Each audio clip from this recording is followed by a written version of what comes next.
are the city tour.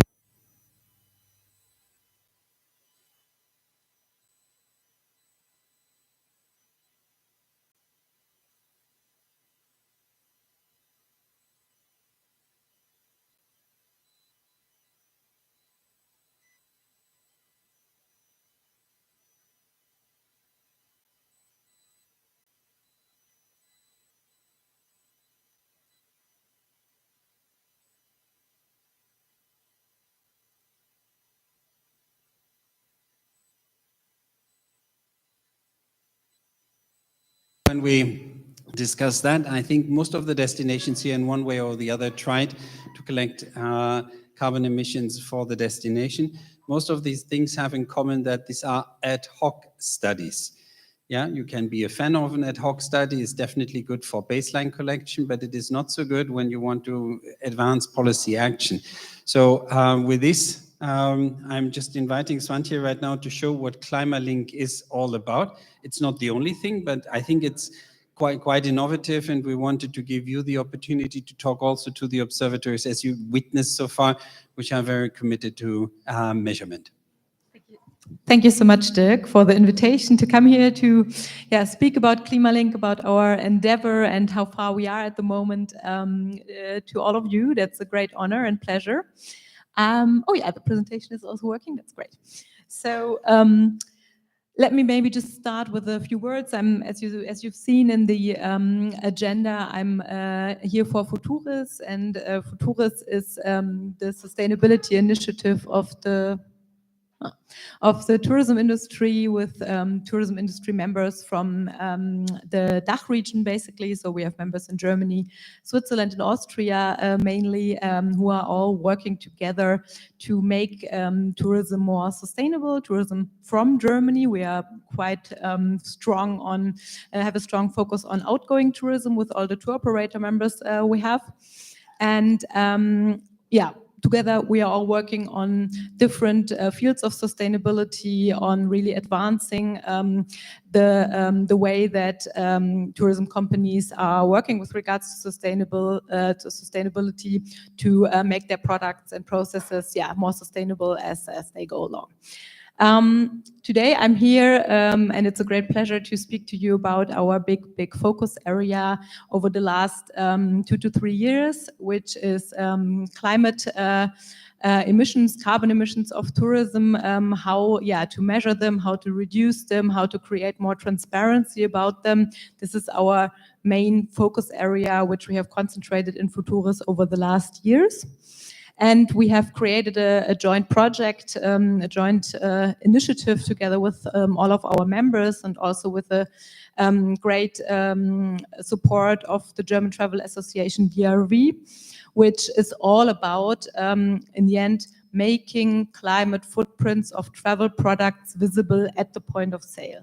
So we really want to get to the point, and maybe to take some of the edge off, we are going to get to that point early next year. So I'm very excited for that.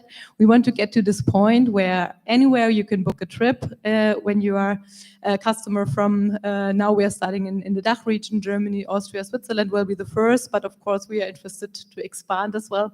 So if you're a customer and then you look into different flight options, travel packages online or in your travel agency, you will always also see the climate footprint of the trip. So you can compare the travel options, not only based on price, on duration, on comfort, but you can also take into consideration the climate effect of your trip. That's our big aim. And of course, the second big aim with regards to that is not only making the emissions of travel more transparent to customers, but also starting at the travel companies already. So really working with tour operators and travel agencies so that they design their products from the beginning more climate friendly, and that they really have a way to measure and then decarbonize their product portfolios. That's where we want to get with this. The good news is we have a lot of support from the industry in the DACH region. We already, for Klimalink, which we founded in the end of 22, we have over 40 members already who are supporting our initiative and growing each month. And we are all together working on 3 pillars to make this vision possible. The first pillar, and I suppose you will be most interested in that pillar, is defining a common calculation method, common calculation standard for the most important travel components of package trips. And I will get to that in a second. The second most important is to create a central emission data platform, which provides this reliable emission data of the most important travel components to the tourism industry so that they can integrate it into their systems and show it at the point of sale. And then, of course, we had to create an effective display of the climate footprint so that the customers understand it and can take this into consideration. So maybe first, let me show you a little bit about our calculation methods that we have been developing over the past years. Of course, we didn't, and that was good, we didn't need to start totally from scratch. There were very good methods already in place, especially in the flight sector. There was a lot that we could already build upon, but also in the other travel components, there were good calculation methods that we could base our work on. And we did so. And at the moment, we have calculation methods ready for flight, for rail, for cars and buses, and for hotel accommodation. We are also developing a calculation method for ships at the moment, because that was a bit more difficult, especially in the cruise sector. There were no pre-defined methodologies there yet. Now I think the situation is a bit better, so we have more to build on, but we are just starting with that again. And we are also looking at holiday homes and further activities. Of course, as you can imagine, once we have developed those methods, they will not stay set in stone like this for the next 10 or 20 years. No, we want to have a really dynamic standard which will improve over time. So once there are better scientific findings, new scientific findings that we need to take into consideration, or also once there is better data availability, we will of course adapt the standard and have it dynamic in such a way. There's also a very important role in our organization, which is the Scientific Advisory Board, where we have different tourism scientists and emission calculation experts from Germany mostly, and the Netherlands, and they are supporting us with the dynamic development of the methods. Of course, there's another framework that we need to take into consideration and also think is a very, very good guideline, is the upcoming EU regulations that we have in that field. So, for example, the EU count emissions might speak to you with regards to that. It's an upcoming regulation of the EU, which really sets the framework for carbon emission accounting in the transport sector. And as many of our travel components, as you have seen, are from the transport sector, that's of course very important for us. So what we've done already, because the count emissions regulation will be based on the ISO 14083, which is the specific ISO in that for emission accounting in the transport sector. And we've already had our transport sector methods been checked against this ISO, and it has been verified successfully, which is a great thing we can build on. Now, as I thought you might be interested in diving a bit deeper into the methodologies, I've brought 2 methodologies here with me today to take a deeper look into. One is flight. Flight is, of course, most important, as it for many destinations and many trips, it is the most the biggest emission driver. So here you can see what we are taking into consideration in our method with regards to flights, As you can see, there are a lot of parameters: distance, selected flight route, flight profile, aircraft type, which is really important, I think, because of course, when it comes to different aircraft types or aircraft ages, there can be substantial deviations in the emissions. So we take into consideration whether the aircraft has winglets, which engines are used, which seating layout there is, but also which seating classes are booked. Because of course, when you're booking business, you're going to have a larger footprint for your flight than when you're booking economy. And we are also integrating non-CO2 effects, so that we are really looking at CO2 equivalents and the entire climate effect of the flights, and not only CO2. And the good thing is, for flights, all this data is available, so we can calculate at this level, and we are already doing it, and the data is there, and we can provide it today. So that's very good for the flight travel component. When we're looking at hotel emissions, which is the second component I've brought with me today for a deeper look, we were very lucky to be able to build upon the great work of Glenn and his colleagues at the Sustainable Hospitality Alliance, because there we also, of course, checked different existing methodologies, and we found that the HCMI, the Hotel Carbon Measurement Initiative, had done a great job in creating a methodology that's good and at the same time practical for hotels to really use it and to provide their information and data. Because that's, of course, always the balance we have to find between scientific accuracy, which we are, of course, after, but also then the practical possibilities that we have, especially with regards to data availability. Here you can see that in the Hotel Carbon Measurement Initiative, it's possible to calculate the CO2 footprint per occupied room on a daily basis, which is what we are using because we want to have a climate footprint for one customer. And we are in the HCMI. There are the emissions from the scopes 1 and 2 included, and also some scope 3 emissions, for example, from outsourced laundry service, because otherwise it would create a disadvantage for those hotels that are doing the laundry in-house, of course. So this definitely has to be taken on board. Also, we think it's great that with the HCMI, the use of renewable electricity is integrated and can be factored in.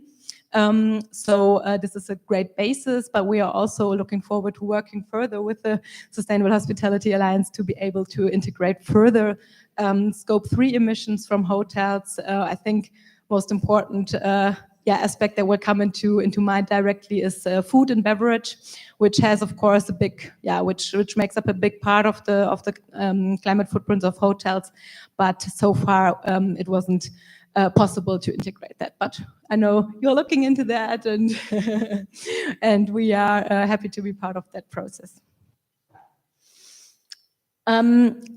When it comes to data availability, as I said, in the flight area, we are very lucky to have all the data we need to make those specific calculations. For the hotels at the moment, we cannot provide property level data due to the lack of data, of specific data.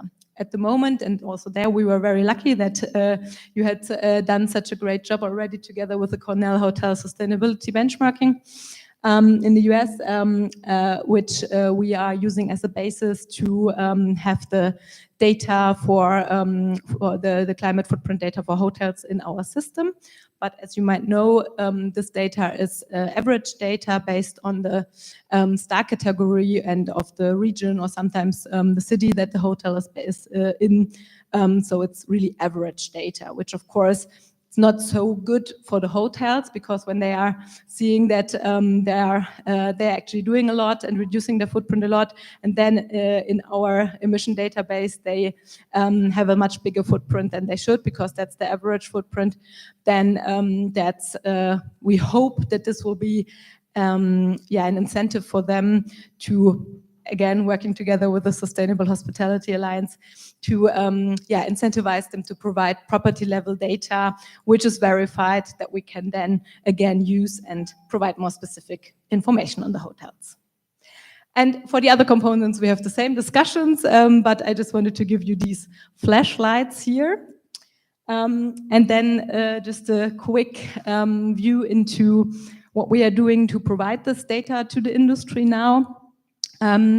We are working together with the German organization Atmosphere for that, that have been working in the field of climate protection, especially emission calculation and data provision a long time already, and their IT partner NetStack. And we have now very recently, beginning of October, launched our ClimaLink platform. Now at the moment with flight and hotel emission data. So this is already available. Anyone in the tourism industry can access this database. They have to accept our usage conditions and then have to create a login so that we have some user steering. But then they can really access the whole database and use the data to calculate trip emissions there. It is a B2B platform, so it's not meant as a B2C customer platform, traveler platform. It's really a B2B tool that tourism companies can use to calculate and then provide the climate footprints of their trips. And now, all of our tour operators that are already accessing the database, they are working in the background very heavily on having this shown at the point of sale. And we are looking onto the beginning of 2025 that we are really seeing a broad use and display of the climate footprints at the point of sale. One thing that is really important when it comes to that is that we are providing not only a manual platform where you can input your trip data and then get the emission data out. That's really something that's much too manual, that not the big tourism companies, they cannot use that. It's much too complicated. So very important from the beginning for us was to also create an API that big tourism organizations can use to automatically transfer the data into their systems and then show it at the point of sale. And here you can see how it's going to look in the end.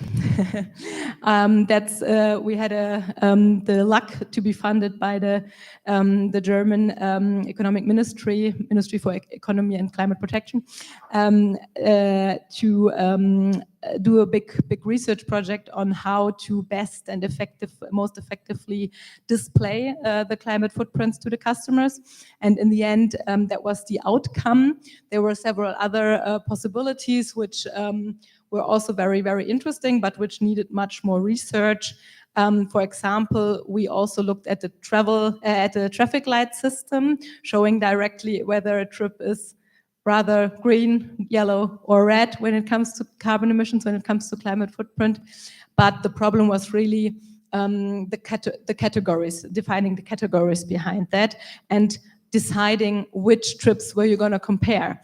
When you're going to compare trips worldwide, then of course long-haul trips connected with a long-haul flight would always be in the red part of the display there.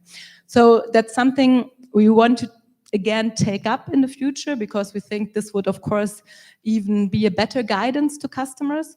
But at the moment, this came out of our research project as the best possibility to show the climate footprints at the moment, because a footprint sign is connected with the topic by the customers, so it will be easy to understand. And then we are also providing this comparison value of the climate-friendly annual carbon budget that a person has, so that you know at one glance, is my trip climate-friendly, or is it has it very high emissions? Should I maybe think about cutting back in other parts of my life, for example, to be able to afford this trip, or just to make sure that it's understood what it means, because we think by just providing a figure like those 800 kilograms, people wouldn't really know what to do with it. So therefore this comparison value is very important from our perspective. this is a quick roundup of what we've done in Klimalink and Futuris over the past 2 years to get to the point where we can really show the climate footprints at the point of sale. I hope, this wasn't too quick, but if you have any questions, go ahead, or we can discuss later or tomorrow. Thanks, Dirk, for inviting me.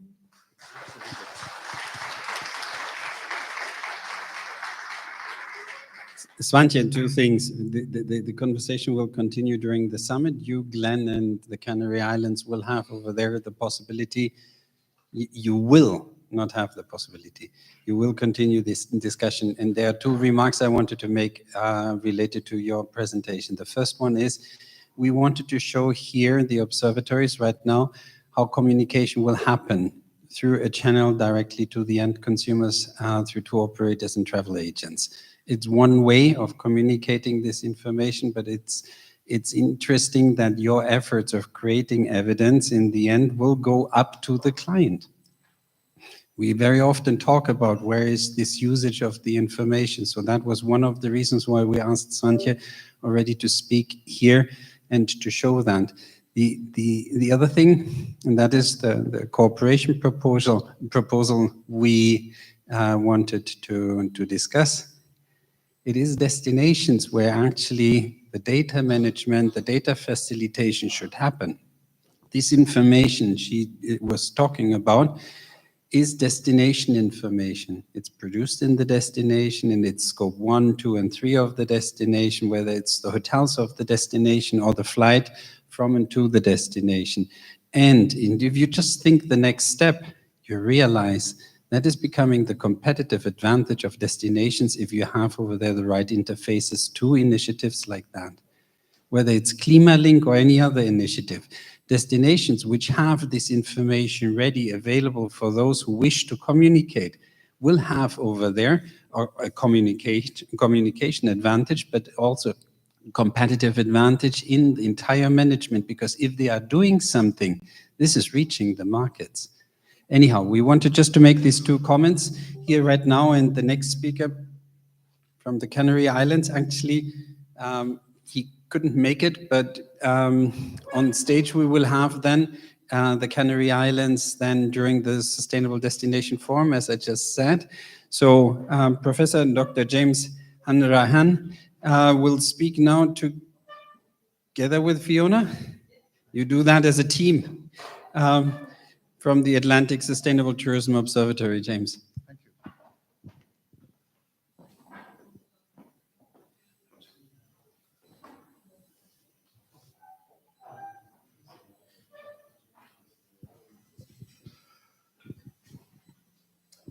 Thank you, Dirk, and thank you everybody for inviting us here, and for such a lovely venue and amazing hospitality. So I'm here today with Fiona McKenna, Carl Gleeson, the manager of the Burn Cliffs of Moher UNESCO Global Geopark, and Deirdre Byrne, the staff researcher from the INSTO Observatory. Fiona, who's going to be talking after me, is the Sustainable Destination Development Officer for County Clare, and I think her job came immediately out of INSTO and the whole transition and where we're going. So what I'm going to talk to today is an update. Maybe you can, it's not. Yep. So this is where we are. We're, back one. Yeah. We're on the west coast of Ireland, and we run down the whole Atlantic seaboard, and we work with numerous destinations. Those little yellow dots out there are islands that we work with that would have, probably some of them would only have 100 residents living on them, who really, if you want to see the impacts of tourism, go to an island. Okay, you immediately see water, you see waste, you see it all right there in front of you. So we work with those, and we work very closely with County Clare, who are on their journey to become the first certified sustainable tourism destination in Ireland. So we work to collaborate, inform, and contribute to sustainable destination management. Can you move on to that maybe? Oh, there we go. So this is our kind of report on what we've been doing. We were launched, became a new INSTO member last year, and we had our launch in Ireland, and thank you to the UN for supporting us and coming to our launch, which is very important. We also launched our Observatory website, and we also set up our stakeholder working group, which is important for us going forward. So what we're here to do, what we've been asked to talk today is about research on carbon emissions and work streams. So I've been working around carbon for about 5 years, and we measured the carbon footprint of tourism in Ireland about 2 years ago and produced the report, and it looked at every single aspect of carbon from tourism within the island. And while we were using that, we looked at the indicators that existed, the EDIS indicators and problems and issues around that, and we had to change them. So the principal area that we looked at was visitor transport to and within the island. Because we're an island, we have a real issue. People getting to us are coming predominantly by air, so we're going to be impacted by that. Then our enterprise indicators, so what our enterprise are using on the ground, their energy, their waste, anything that contributes from scope 1, 2, or 3 into their carbon footprint. So we measured all of that. And then we had within County Clare an existing code of practice for sustainable tourism, which was an amazing tool to be able to work with on looking at that and how we actually change behavior of enterprise and businesses. So this is the EDIS indicator. You might be aware of that, and what it was a very blunt tool, and it looked at the average carbon footprint of international tourists and same-day visitors traveling from their home to the destination. It wasn't very suitable for us, so we had to change it and adapt it. So what we designed was a market-based one. So we adapted the methodology, the carbon emissions per market, to monitor risk value of each market segment against emissions. So that could be used for maybe the future and the promotion and where we're going. So you can see the US market there. It's in kilograms of CO2 equivalent. It's over 2,000 kilograms for the average US visitor to Ireland. It's a huge footprint, and they are one of our big source markets. So are we putting ourselves at risk in the future? Our biggest market is the British market. You can see it's less than 500 kilograms equivalent of carbon for the average visitor. That's their flight or their ferry, their accommodation, all added up, their transport, their food, their activities within that. We have Germany, domestic, and Northern Ireland, but we had to this was for the island. So it was quite a general thing, but we had to then design something for destinations to help them in their decision making. So we started collecting data from the visitors. We used a QR code, and these are 2 different destinations we collected data with, and then the questions we asked them, we're willing to share them with you so we could design the carbon footprint to make sure it was useful for them. So where did they come from? What was the nearest town or city? What airport did they fly from? What transport did they use when they got to Ireland? And then what transport did they use in the destination? How long they stayed for? Lots of questions so we could calculate their carbon footprint within that. Then we're able to give dashboards back and compare, say this is County Clare. So this is the transportation for visitors to get to County Clare, airplane and car being the #1 for international visitors, and then the transport around Clare. So we could see where the weaknesses were for the destination. And you can see down there, cycling's quite low, public transport's quite low, all the soft mobility side. So how are people traveling around within the destination, which all impacts on their carbon footprint. So we're able to give that sort of data back as evidence to the policymakers within the municipality. And then we were able to compare the visitor's carbon footprint to Ireland and the destination. So within each destination, so here's Clare, the average carbon footprint based on average length of stay for a US visitor to Clare was 600 kilograms of carbon. So they can use that information for evidence-based planning on what they want to do in the future. So what's going to happen in the future? Are they going to cap flights? Okay, so I don't know if anybody knows, but we've had a cap on Dublin Airport in Ireland. The government put a cap on it. So is this something you're all going to be facing? We had the farmers, our friends, drive to Cork Airport in their tractors and say, stop looking at us and telling us to reduce our carbon emissions and reduce our herd when there's the elephant in the sky. Look at the carbon over our heads. We don't want to be in conflict with our farmers. They're our friends, they're our family, they're our destination. So we have to show we're responsible as well. So are we going to transition towards value rather than volume? Are we going to say, let's increase people coming to our destination who are staying longer and decrease the short one-day flights, for stag nights, for football matches, whatever. And is that where our future is? But it's up to you to decide and look at that. But with these calculations and these instruments, you can measure and monitor that. But that's the reality of where we are in Ireland. And the person who imposed the cap wasn't the minister, wasn't the tourism board, but it was the municipality, the planning authority. So they have the ultimate power, and they're the people who grant planning permission for airports, for runways, for hotels. They're the ones who actually, it's under their regulation that's there, and they've asked for intervention, but that hasn't happened because you keep politics separate to planning. Hopefully, we all do that. Anyway, so that was an interesting sort of comparison, and we use all scopes. We'll share the methodology with you if anybody wants it, but quite important to be able to have the evidence to future-proof you and your destination, and to go, what is your average length of stay in your destination? Can you increase that? What do we want to do? So I'm going to let Fiona pop in now, and she'll talk about the cap. Thank you. Hi, everyone. My name is Fiona. Thanks for having me today. As James mentioned, there is a cap at Dublin Airport. It's not because of emissions, it's because of something else. Old planning instrument, the roads around the airport.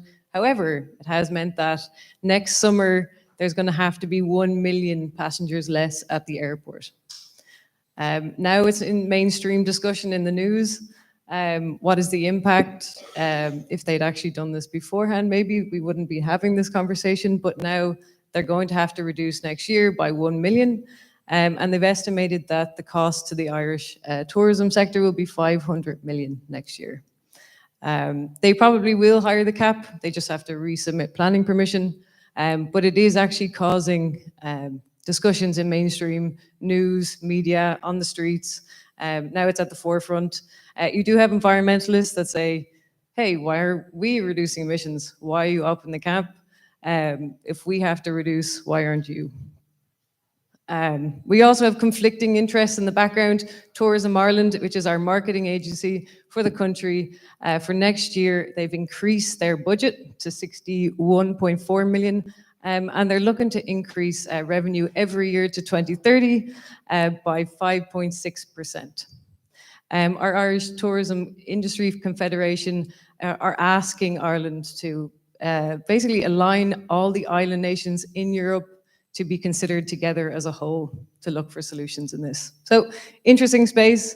This is conversations that we would be having on the ground, but now it's actually in the national news, which is really interesting. Watch the space, we'll see what happens. So, what we can control. The cap obviously does have an impact on our destination in County Clare. Over 83% of all flights into Dublin into Ireland come through Dublin, so it will impact us. So on the ground, we've actually kind of surveyed a lot of the Clare businesses on their energy use. So we have essentially 22% are now using renewable energy, a lot of work to 2030, a lot of work to 2050. We did ask them what kind of energy uses they were using, mostly electricity, heating oil, natural gas, LPG, firewood, diesel. A lot of enterprises we found were actually doing climate change mitigation measures, so over 72%. And then adaptation measures were around 53, so a little bit less. So I'll hand you over to Carol Gleeson. So thank you very much, Fiona. So I'm the manager of the UNESCO Global Geopark for the Burn and Cliffs of Moher region within County Clare. So County Clare is the main administrative unit, and we are a destination within that administrative unit. But what we're trying to do now is make the destination of County Clare the certified sustainable destination.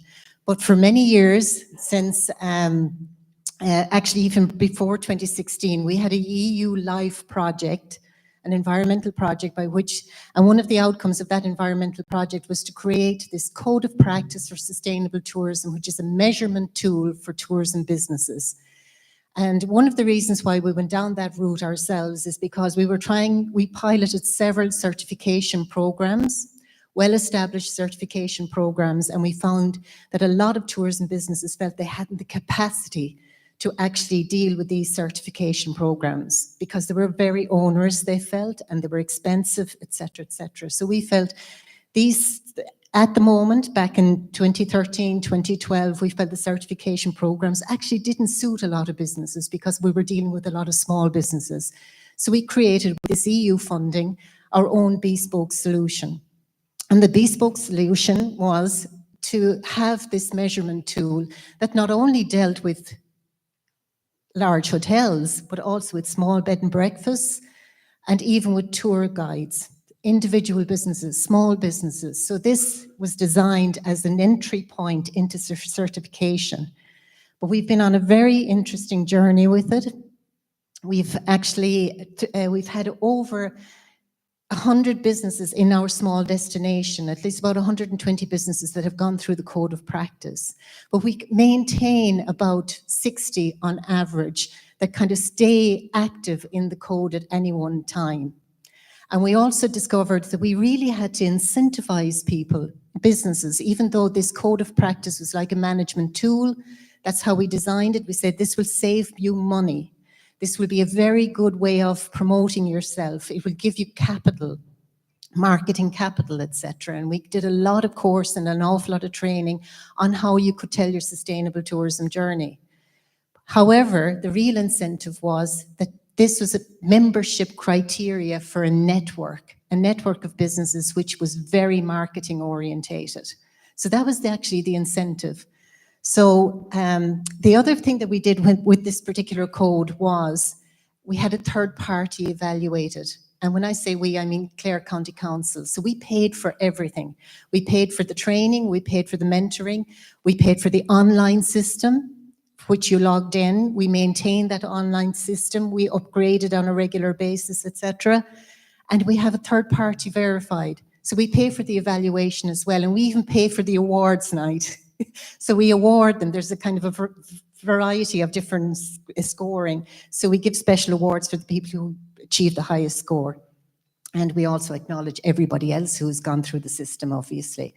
And you can fail. You can fail in the system. So could I have the next slide, please? I'm not sure which one works. Is it this? Oh yeah. So just very quickly, this is our online system, and they have to input all of their you know, the number of staff that they have, the number of visitors, the number of bed nights, the amount of energy they're using, all of their consumption data. Plus, they also have to provide evidence for social contributions, for, you know, any environmental activities that they undertake or that they support, etc. So it's not just economic and consumption data, but it's also their contributions to their community, how they support their community, how much local produce, etc. they purchase. So that's really important. But we also have this system whereby we can automatically measure their carbon footprint. And we were using the Environmental Protection Agency's calculator up until recently, but then it was updated. And I like what you were saying about it having to be dynamic. It really has to be dynamic. And ATU's like on the INSTO, the Observatory, did a lot of research on that, and we changed the calculation. So it's as up to date as we possibly can be. So that's where we're at right now. And what we want to do, we've shown this to the GSTC. We want to spread this county-wide to all of the businesses and make it available to all of the businesses in County Clare. And the GSTC said that with some tweaks, we could actually have it as a certificate, recognized by the GSTC, which was a very exciting development for us. So thank you.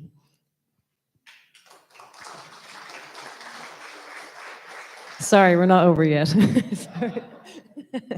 I'll keep it quick. Lessons learned, watch your emission factor continuously. As mentioned before, be dynamic.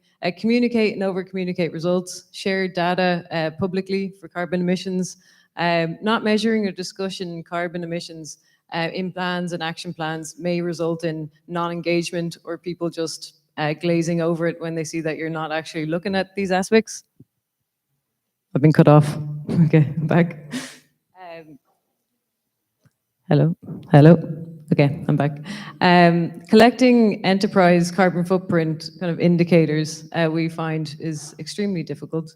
I think we've all kind of come to that conclusion. We find that a lot of the large enterprises, hotels, large attractions, they do have someone on call that could sit down for half an hour, and kind of fill out information. Anyone smaller, your kind of mom with kids who has a small cafe, you're not really going to grab them and give them, they don't have the time, they don't have the resources. So we're kind of looking at this new system. We're looking at building in wins, incentivizing it, network opportunities, and we're looking to integrate it to get grants out of the back of it. And you have to go through the system to get the grant. And I'll give you to James for the future and next steps. Thanks. Okay. So I suppose the next steps is the certification of the destination within there with GSTC, and that's a massive, they're nearly finished their process of their audit, and they expect to probably be awarded that next February. So it's huge transparency. The biggest thing within this is when we were collecting data from the enterprises and from the community, wanted to see the actions in it.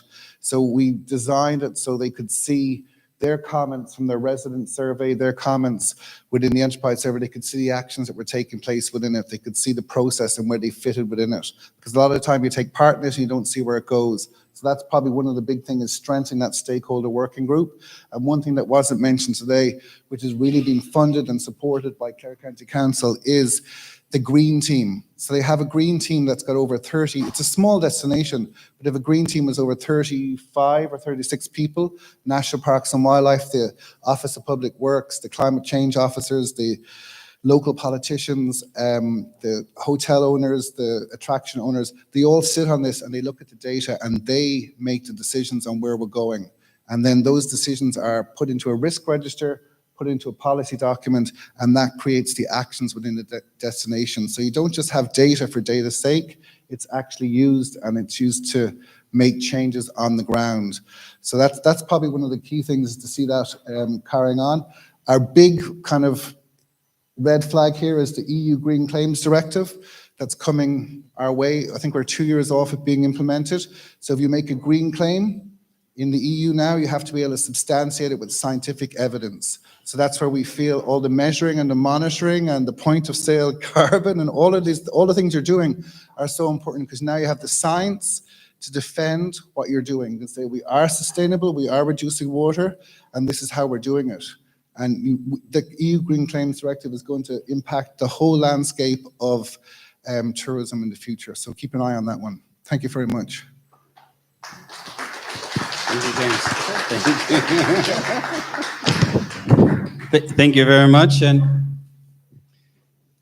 And now, after we heard before the proposal of the Algarve to lead on water, I hope, James, Fiona, you let us know next year the advances on carbon at destination level, and you are attracting others to this exercise, because it's jointly beneficial. Professor Honggang Ju, the Dean of the School of Tourism Management, is now the next one. There she is already. Thank you very much. Thank you. Thank you, Dirk. And thanks for all organizers to organize this experience sharing meeting. What I want to talk is some of these new initiatives that we have been doing. In fact, this is also inspired by Dirk, who mentioned the electric vehicle to us when he noticed that the use of the electric vehicles in China. And then we also noticed, yes, we all understand that, in fact, transportation accounts a lot of carbon emissions in tourists. And the most important, after we have worked in tourist monitoring system and with the local government, we also found out that in order to make our monitoring system more relevant to the practice, it's not only those numbers, but also we need to link with some of the actions they are doing in their daily life. So it's a way to change of their behaviors better than only the number. So that is the reason we also think that we also need to consider some of the actions they are doing and making some reference to the structure change. And this is electric vehicle really matters in this way, because we may not know how much carbon emissions in our activity, but we understand that in order to reduce the carbon emissions, certain structure change and behavior changes need to be in place. But we also know that, in fact, to use the electric vehicle has been identified one of the major measures worldwide to make this more structure change toward the low carbon emissions. And Chinese government has been supporting this change for some time. And then you see that in China, that the electric vehicles has been a very important players in it. And and also within the Chinese government has been promoting the use of the electric vehicles in the public service, such as the buses and taxis, and also food deliveries. So these are, and also they encourage to put more electric charge along the highways, etc. And and then you will see these are the buses used in public service. But then after we have done some research, we found out it is not automatically happen in these tourist destinations, because two barriers. One is that in peripheral regions that electric charge stations are not easy to be placed. And another is because of this bacteria's problems. And so those drivers would not like to use the electric vehicles when they are traveling traveling outside of the city. So one biggest barriers now in China for electric vehicle is that people want to travel. It's a way of habit, but traveling long distance and are worried about the electric charge stations becomes the main barriers for them to buy the electric vehicle. So you see that the tourist destinations and the provision of this public infrastructure becomes a very critical issue, not only in sustainable tourist destinations, but also in this overall sustainable development. So that's the reason that we think maybe if we can identify some of the indicators, we can really help to make our monitoring report be relevant to these actions and policies and be helpful. So you see that in China, because of large geographic areas, so the self-drive tourist is very popular. And in the areas where we monitoring the Huangshan, it's the in the inland of the region, and tourists go to the areas mainly on this self-driving tourists. So there are a lot of attractions within these city regions, and they rely on their drivings. Also, you will see that we use this highway trying to replace some of these airlines. That is also a very important indicator to show how the structures are changing. And this is the research we have done. In fact, we basically rely on the big data on this website to see how many are driving and where they drive. So, and then we also look at that for the Huangshan regions, they also have the plans trying to promote these areas to be electric vehicle friendly destination. So this is the plan. And they want you to extend it not only Huangshan, but all the surrounding areas to make the places friendly to this self-drive tourist on electric vehicle. So we're trying to use the maps to identify the places where the electric stations are and see where it is located and whether it's accessible and whether the tourists are satisfied with these electric stations. So this is the electric stations and parks are located. So what we can see that, in fact, around these scenic attractions, yes, the density of these electric stations are increasing. So this is where they're distributed and whether they are working.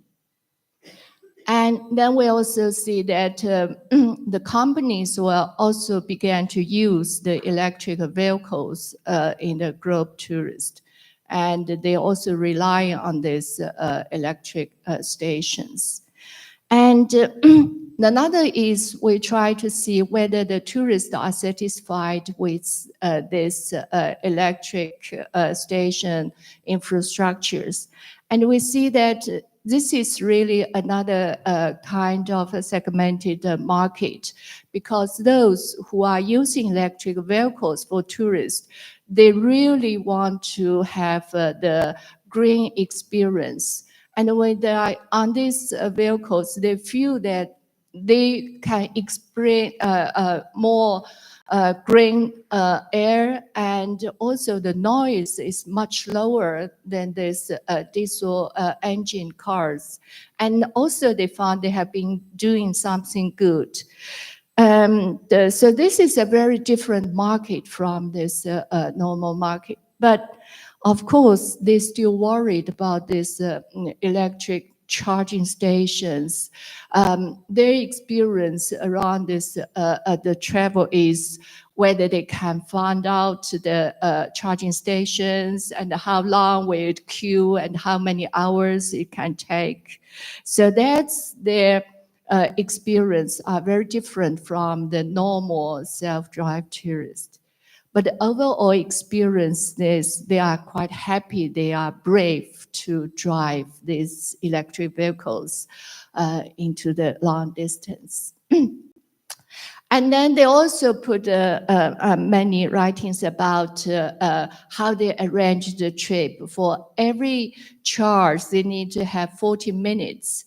So what we recommend to the locals is currently you can use this 40 minutes for other business. Maybe you need to develop some small attractions, trails along these charging stations. When they are waiting for the cars to be charged, they can have more opportunities to understand the surrounding world.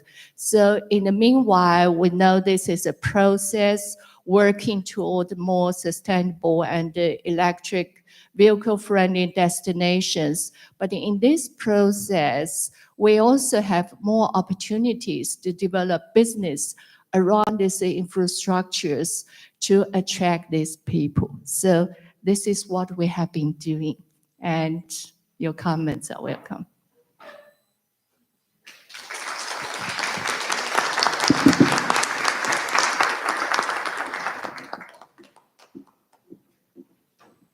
Okay, who of you has been to China over the last 5 years?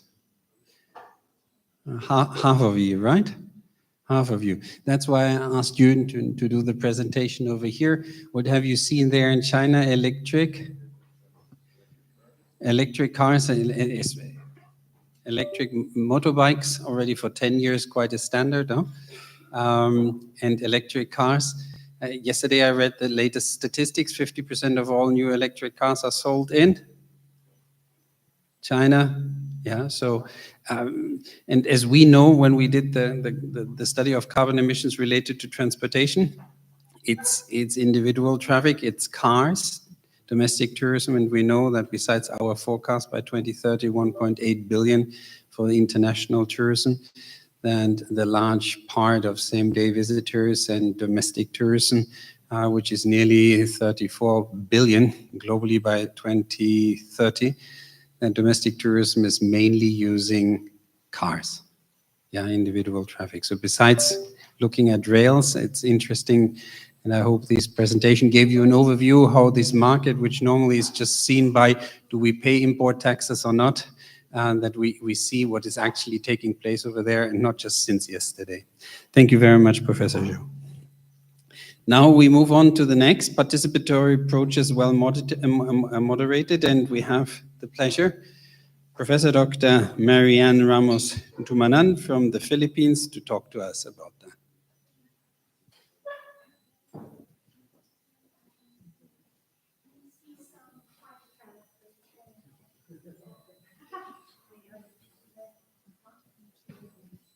I wonder what that was. You want me to just, all right? Okay? Is it good? Yeah, it's okay. Yeah. Good afternoon, everyone. Buenas tardes. Mabuhay. For somebody who's been teaching for 27 years and still counting, I could say that I really am nervous today. It's as if it's my first day in class. So anyway, so thank you, Dirk, and thank you, Cordula, for inviting us. For today, the structure of our presentation will be in two parts. I have with me my partner, the former dean of the UP Asian Institute of Tourism. We both started the Batanes Observatory. So Eddie Sir will be talking about the background of the observatory, while I will make sense of that word gestalt that's supposed to be letter G. It's a gestalten approach in understanding the participatory approach as in the Batanes case. So over to you. Well, thank you, Mary Ann. We just want to say that we represent the Observatory of Batanes in the Philippines. We became a member of INSTO just last year in May. Now, Batanes is a small island. It looks big on the map, but it's really very tiny on top of the Philippines. It's the northernmost part of the Philippines. It's actually closer to Taiwan than to the mainland of the Philippines. And there are three main islands. The main island is Batan here, and then Sabtang and Itbayat. And overall, there's just probably 18,000 people in these islands. But tourism activity prior to the pandemic was very vigorous, with tourism volume three times the local population. And what makes it very interesting as an observatory is that it's the only province declared as a protected area. The entire province is a protected area, and it's the only province that has that declaration or status in the Philippines. It's also an ancestral domain. So the issue of governance is very important because there's a conflict between those who run the province from an environmental point of view, being a protected area, and those who want to assert the identity of the island being a place of indigenous peoples. And it's in the UNESCO World Heritage Tentative List. It has a very unique ecosystem and a place of strong emotional appeal for the people of Batanes. We call them the Ibatans. The place is very beautiful, and the people of Batanes believe it's the last place touched by God. So geographically speaking, it's again very small, 10 islands, but not all are inhabited. There's only 6 municipalities that comprise the province.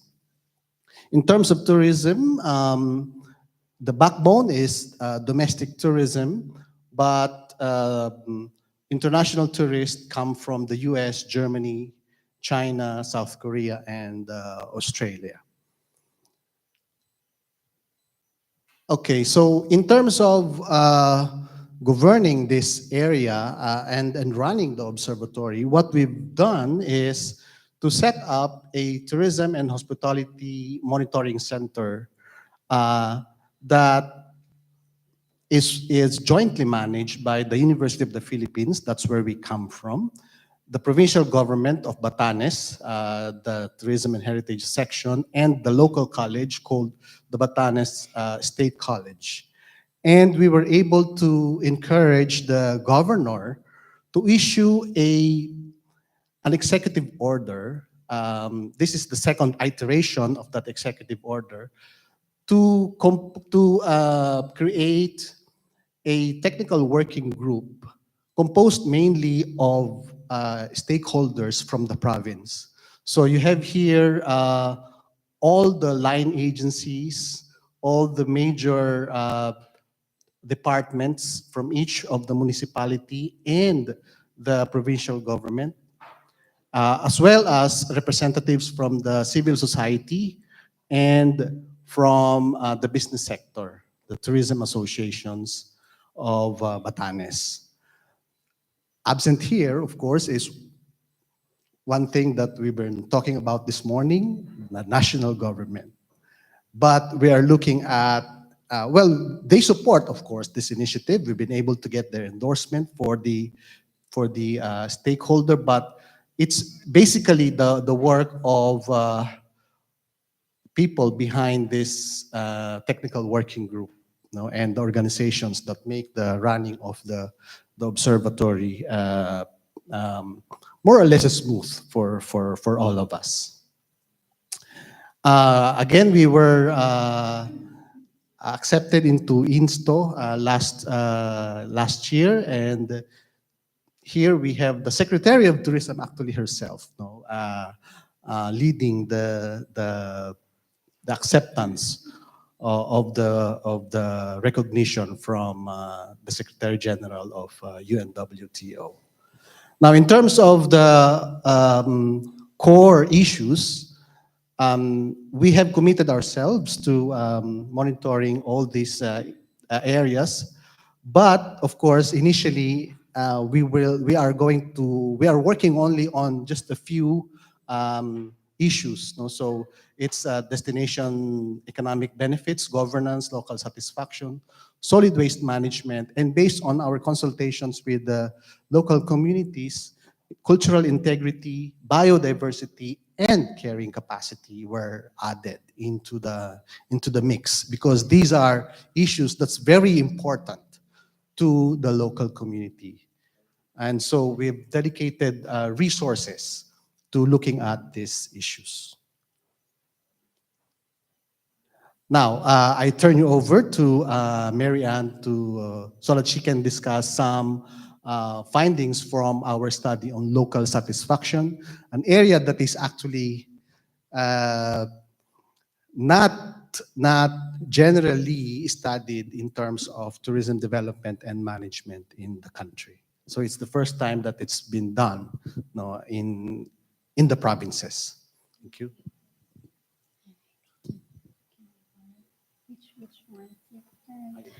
So, to make sense of this Gestalt approach to understanding the participatory nature in the observatory, or involving the stakeholders in the process, we conducted a study on local satisfaction, and primarily the overarching objective is to provide a baseline data, right, of residents' view on tourism impact and their notion of sustainability, and place meaning to aid policy recommendations and adjustments for the island's long-term sustainability.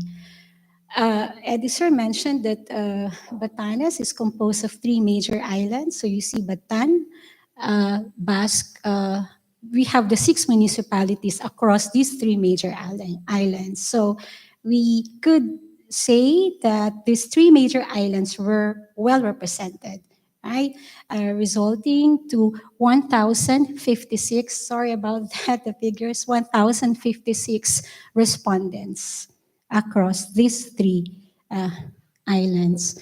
So we conducted a pilot test, but the critical point here is that in that questionnaire, we included 5 sections to including the degrees of agreement with items regarding their impacts of tourism, their feelings and meanings of place, their notion of what sustainability is, what constitutes sustainability, the measures of physical carrying capacity, governance, and waste management practices. Now the results are actually in the website of Breathtaking Batanes, but in the interest of time, I'll just focus on the results of the resident satisfaction.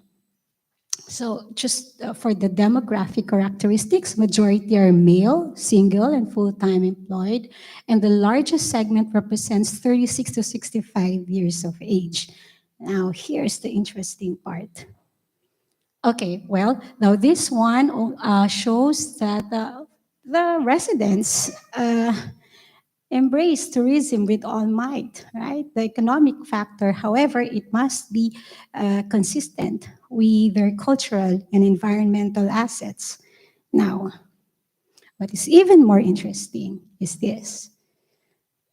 Based on the aggregated data, as you could see, culture and environment accounted for the majority's notion of what constitutes sustainability, suggesting 53% of the response rate. But then we have to disaggregate the data. And when we disaggregated the data, we saw there are island differences in terms of the Ivatan's notion of what sustainability is. For example, for Itbayat. Itbayat is the largest island in Batanes. However, it's quite difficult to reach Itbayat from the center or from the airport, which is located in Batan Island, and resulting to what? Less economic activity. Difficult would mean you have to take a ferry, embrace the choppy or the rough water for 3 hours, or take a chopper or a small airplane and pay for quite a lot or a bundle. So economic imperatives are really low in Itbayat. Henceforth, for the Ivatans who live in Itbayat, economic aspect defines their notion of what sustainability is. Interestingly, in Sabtang, Edisor mentioned about Batanes listed at the UNESCO Heritage Tentative List owing to these strips of old stone houses which are all located in Sabtang. Henceforth, what defines the Ivatan's notion of sustainability is not economic, but culture. And last but not the least, in the context of environment, Batan, where you will find the airport in that small island, suffers, Ivatan suffers from Batan Island suffers environment issues, solid waste in particular.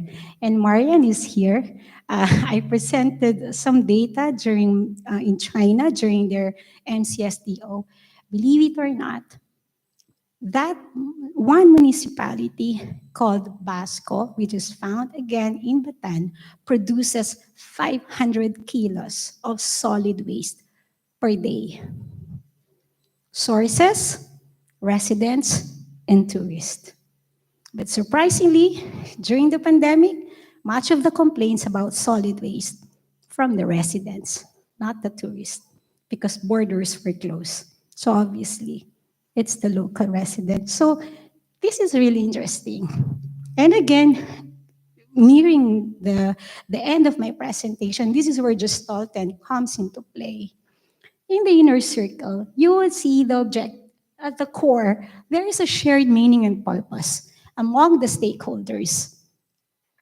For the Ivatans, well-preserved natural and cultural environment while promoting heritage conservation and social equity. Now, around that circle, you see 5 words, and those are the objectives of the observatory. That is our role, to capacitate, create capacity building, to create awareness of what sustainability is. Second would be conducting methodological references and recommendations, context-bound or according to the needs of the invatants. Third, systematic monitoring and evaluation of indicator sets. All our indicator sets were identified by them, not by us, by the stakeholders. We have their commitment, they signed, we periodically get in touch with them, we communicate. If we cannot travel to Batanes, we make sure we meet via Zoom or any other platforms for that matter. And last is empowered and inclusive decision-making and policy-making. You will see what does those colored letters mean, the context of this unitary process, what Gestalt is, requires us to understand sustainability in a way that is focused on the conditions within which these issues are structured. See, go back to the 3 differences they're all Ivatans, but then different notions of what sustainability is. And as well, their notion of sustainability is very tight to resilience, but their definition of resilience is very much tied to community cooperation. This I mentioned that it's located in the northernmost part of the Philippines. Recently, Typhoon Kraton hit Batanes. No one could give help at that particular moment, so they could not really rely to anyone else except for the Ivatans, except the locals as well. And last but not the least, we keep on saying transformative. We want change, right? But change is a social process. And by social process, I want to go back to that idea underpinned by conditions within which the issues of sustainability are structured. And second, taking into account the locals' notion of what resilience is, which is very much tied to their culture. Second to the last slide, if I remember right, what I want to emphasize here is this context of input, output, throughput. I cited the case of resident satisfaction as an example in which the output of our survey becomes the input as we now look into another critical area in Batanes, which is the issue of food security. We are trying to look at the conditions through the tourism opportunities spectrum, and then, but a requisite there is you have to know the acceptability impacts from visitors and residents' use. So again, the output from our survey becomes an input for this another initiative that we're looking to. And then looking at the social process, which is the throughput. Again, you will see similar words, social process. But of course, we want to highlight the importance of stakeholders being part of the loop. And last but not the least, for the policy aspect, right, it flows back to the stakeholders. And again, it's a cycle. Henceforth, Gestalten. So in conclusion, Ivatan's view of long-term sustainability warrant micro, macro, and meso levels of analysis, not one-shot survey. And we know that, right? The resident favored tourism development consistent with its characteristic of Batanes as a protected area and the culture and heritage of the islands. Their strong sense of place as an IP, living in a protected area, 100% landscape, seascape, is fostered by the combinatorial aspects their satisfaction, satisfaction that is governed by the satisfaction of their needs. Needs living in mutual benefits with nature. Nature, which is actually their home and family alike. And the conditions within which these needs are structured. This is the last one. See this guy? He is a tour guide. As I speak, we are doing a survey on tourist satisfaction. And because of Typhoon Julian or Creighton, questionnaires were wiped out and tore. But then you know what Winston did? He went back. When the water is gone from his house, he went to the tourism office and requested for a copy of the questionnaire. So he could continue with the survey. So with that, I thought, well, the team must be doing our best. We must have done, we must have been on the right track because he has that mindset, okay, I have to continue the survey, even if the waters have, the questionnaire wiped out, but we are committed to sustainability, the Evatans context. And this one are just to show the cooperation, the community cooperation following the aftermath of Typhoon Julian. So with that, thank you. Maraming salamat. Muchas gracias. Thank you very much. Marianne, Edison, thank you very much. And there are two things I wanted to tell you. The first one, Cordula knows this story by heart, but the others don't know it. How many times or over which period have we communicated before we recognized? Since 2019. Yeah? For the record. For the record, that was, I think, one of the most determined approaches to becoming an observatory. And why was that? Because you created over there the participatory approach. That was for us something very important. And when we provided you feedback, and that was not just one letter and then 4 years after, that was a constant back and forth. And we are very grateful that you have done that. And I think that is one of the elements I highlighted at the beginning. Participatory approaches are crucial and fundamental. And when you are right now looking at the differences of interpretation of sustainability, I like that very much because Glenn was there, Sophia as well, when we just retreated with the Committee of Tourism and Sustainability 2 weeks ago in Costa Rica. Costa Rica is the chair of this committee, and we had nearly all the members participating there in a 2-day event, and we reflected among five, we had 5 areas where we deeply reflected on, and one was the future of tourism and limits of acceptable change. And what was in there, the key word, desired development. And I heard that in your presentation.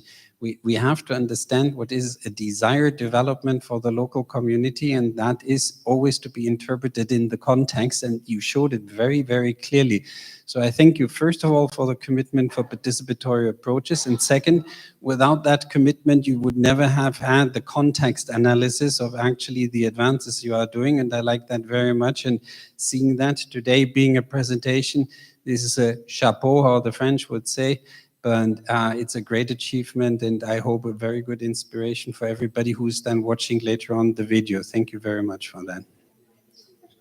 Yeah? Well, it was well deserved, and I think it shouldn't be the benchmark that it's taking the long. It just shows how important it is to get those processes right. Some of the destinations have them already established, and you took over there and made the efforts to establish that. So our next speaker comes from Australia. You see, Philippines, Australia, and these are all real participants, right? Traveling a long way for gathering here for the INSTO meeting and then for the summit. Carolina Inés Garcia has a real Australian name, coming from Curtin University. Thank you, Dirk. Hello, everyone. Thanks for having me here. Very happy to be at an annual INSTO meeting again. My name is Carolina, and I come from the Australia Southwest Sustainable Tourism Observatory. And today I will be presenting on participatory approaches and evidence use in our tourism region.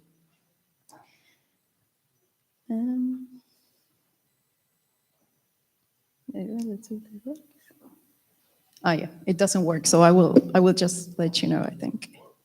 No, that's fine. So a bit of an introduction to the region. As the name suggests, we are located on the southwest area of Australia, particularly in the state of Western Australia. This region is about 63,000 square kilometers and is home to around 260,000 inhabitants. There's a number of economic activities going on in this region, and tourism has been playing an increasingly important role. Next, please.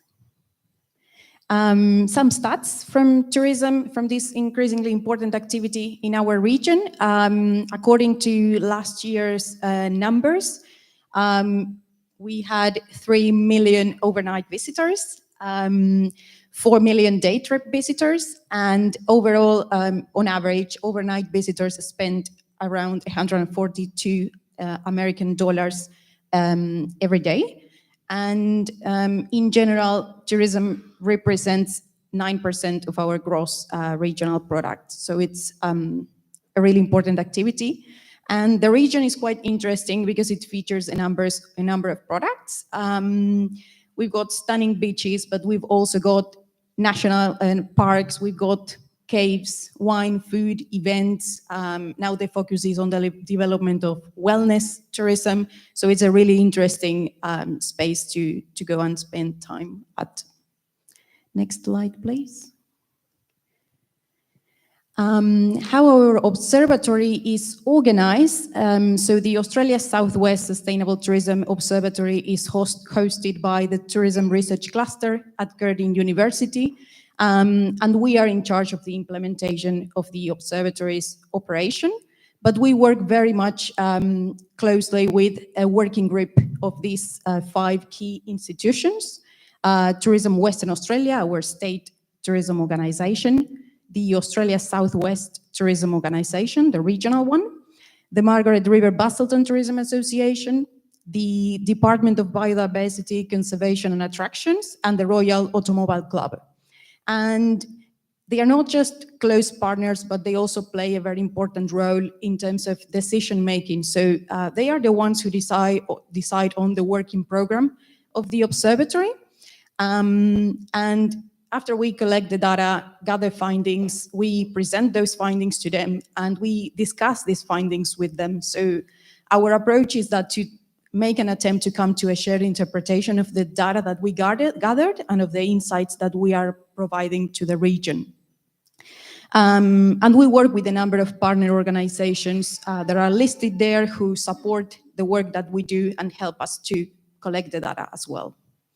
Next slide, please. So one of our key projects I mentioned last time as well, and we've had so far 4 waves of this resident survey, which is really key for us.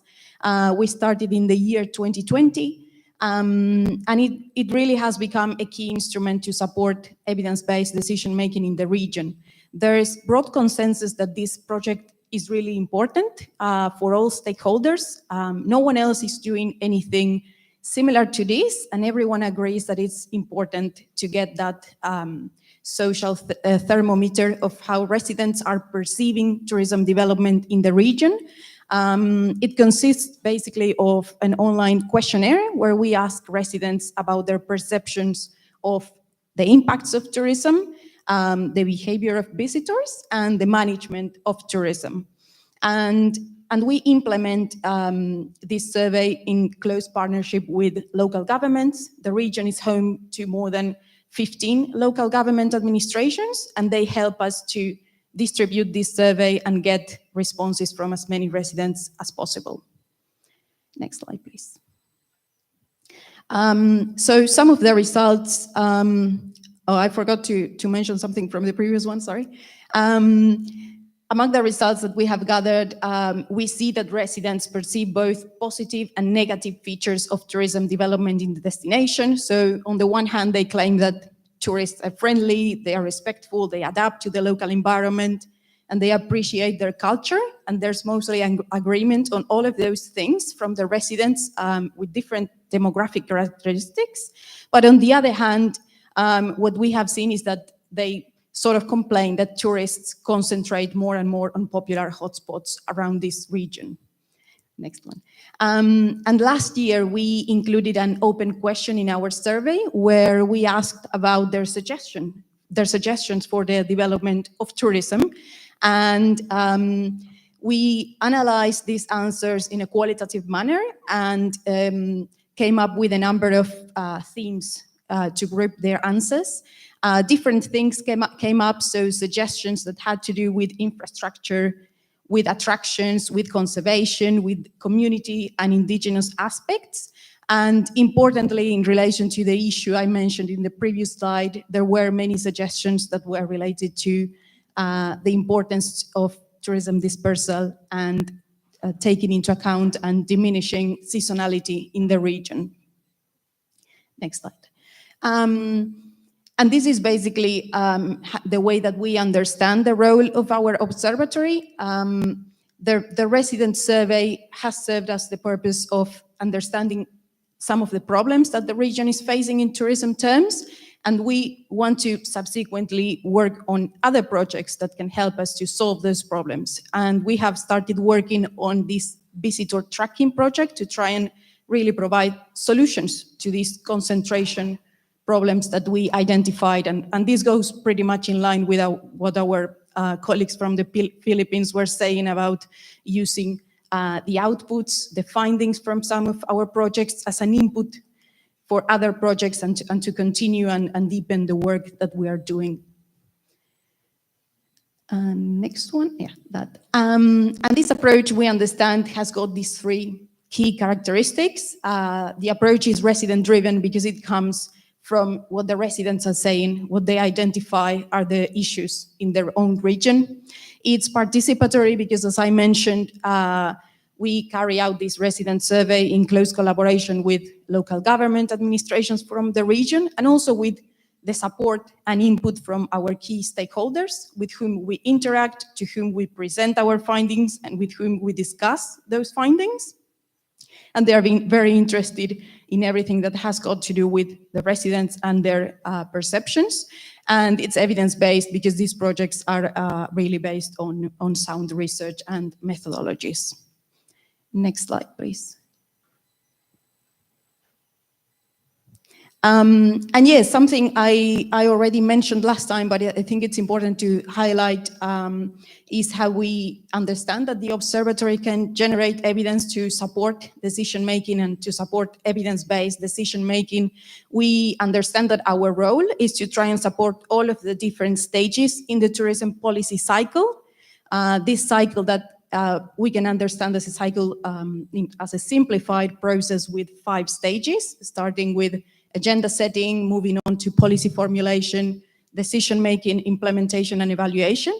And we, our aim is to try and support all of the stages of this process, from providing insights that have got to do with the identification of issues in the region, moving on to trying to solve those issues, and then our next stage will be to try and see if those solutions are actually generating the positive impacts that we want. Next slide, please. So that's everything I had to share with you today. Thank you for your attention.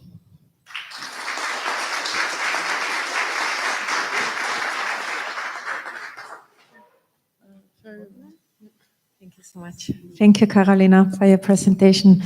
Always interesting to learn from Southwest Australia Observatory your way on how you do these participatory approaches, which brings me to our next speaker, whom we have invited to come all the way from Malaysia.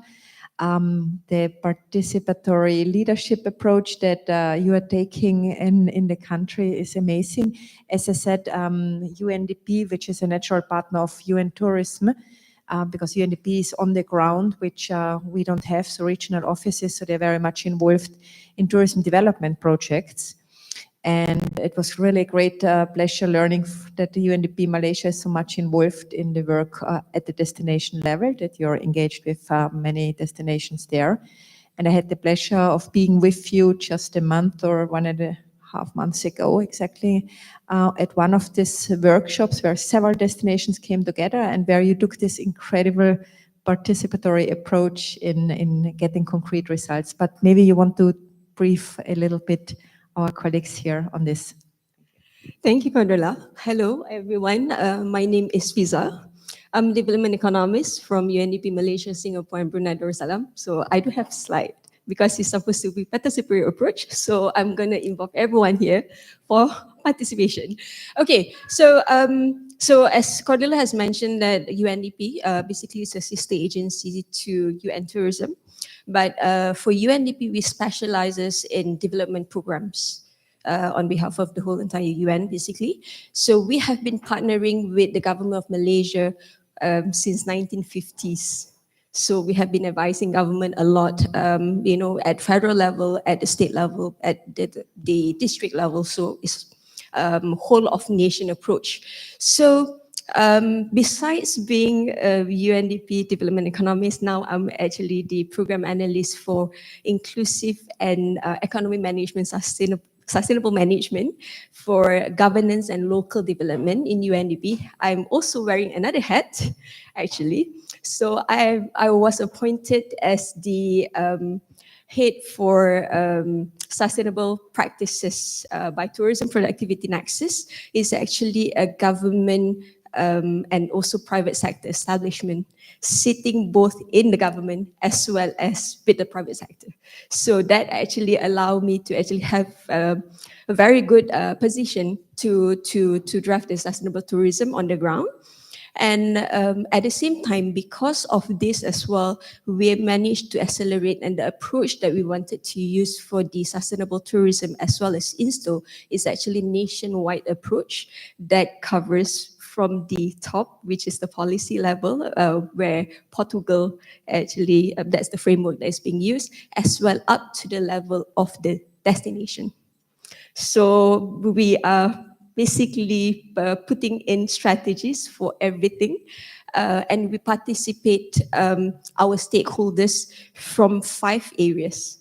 So which is the government, the NGOs, foundations and all, private sector, destination, and also universities. So that's the approach that we actually use for national level up to on the ground. Okay, so before I actually move on further, I'd like to ask, do you know West Malaysia? Anyone knows West Malaysia? Okay, do you know West Thailand? I think less than 5. West Thailand? Do you know West Thailand? Bali, Indonesia? Yes? Philippines? Yes? Okay, Singapore. Okay, so Malaysia is actually located between Thailand, Singapore, Indonesia, Brunei, and also Philippines. So that's where we are. So essentially, that basically is a destination that has a lot of potential, but we are not well known in the whole global anyway. However, the tourism sector is moving towards the sustainability because of the government initiative as well. So before I actually move on, okay, we have a lot of different sectors and participation from different stakeholders. May I ask, anyone from the federal agencies or ministries within the room? At ministry level? Okay. Destination at the local council? Okay. Private sector? Yes? Private sector? University? Okay. So the reason why I ask is because of, for Malaysia, the initiative that we actually use and the participatory approach that we use involve every one of you at different level. So when I said that, that means that for government, for instance, we actually engage from the federal level where you actually have all the plannings, economic planning unit, Ministry of Finance, Ministry of Tourism, Ministry of Natural Resources, Malaysia Productivity Corporation, Department of Statistics, as well as the Ministry of Local Government to be part of INSTO, and also sustainable tourism. So that the extent that we actually have engaged for ministry to influence and also to embed the sustainable tourism as well as INSTO within the policy. So moving forward, we actually looking into embed the sustainable tourism and also INSTO within the 13 Malaysia Plan, which is the midterm to long-term planning of Malaysia, as well as the national tourism policy. So that is basically at the federal level. But of course, because we actually embed that, then you actually have change of minister, you have change of personnel. Some of our ministerial officers are basically the diplomats that you actually have to shift within 2-3 years. You get appointment to different positions. So to ensure that the sustainable tourism and also INSTO is actually embedded within the framework of the nation, we actually include and manage to convince the government to include INSTO and also sustainable practices as part of the national strategy. So regardless whether or not you change minister, even the prime minister, you change the government, it stays there with allocated budget from the federal national budget, which is the Ministry of Finance. So that is in the process, and we hope that it will be materialized in 2025, because the planning is 2026 to 2030. So that's for 13 Malaysia Plan. And at the same time, because we already have the National Tourism Policy up to 2025, we actually ensure that they amend and revise the National Tourism Policy to include INSTO as part of the initiative, and how that is escalating from the federal level to the state to the destination. So that is the strategy for the government at the federal level. Then you move on to the local council. So local council in Malaysia, we actually have about 159 local council in the whole entire Malaysia. And for destination management at the destination, it's actually led by the local council. So, and they actually have separate power compared to the federal level. So they are the one who manage the planning. They are the one that manages the finances and also the tourism planning at the destination.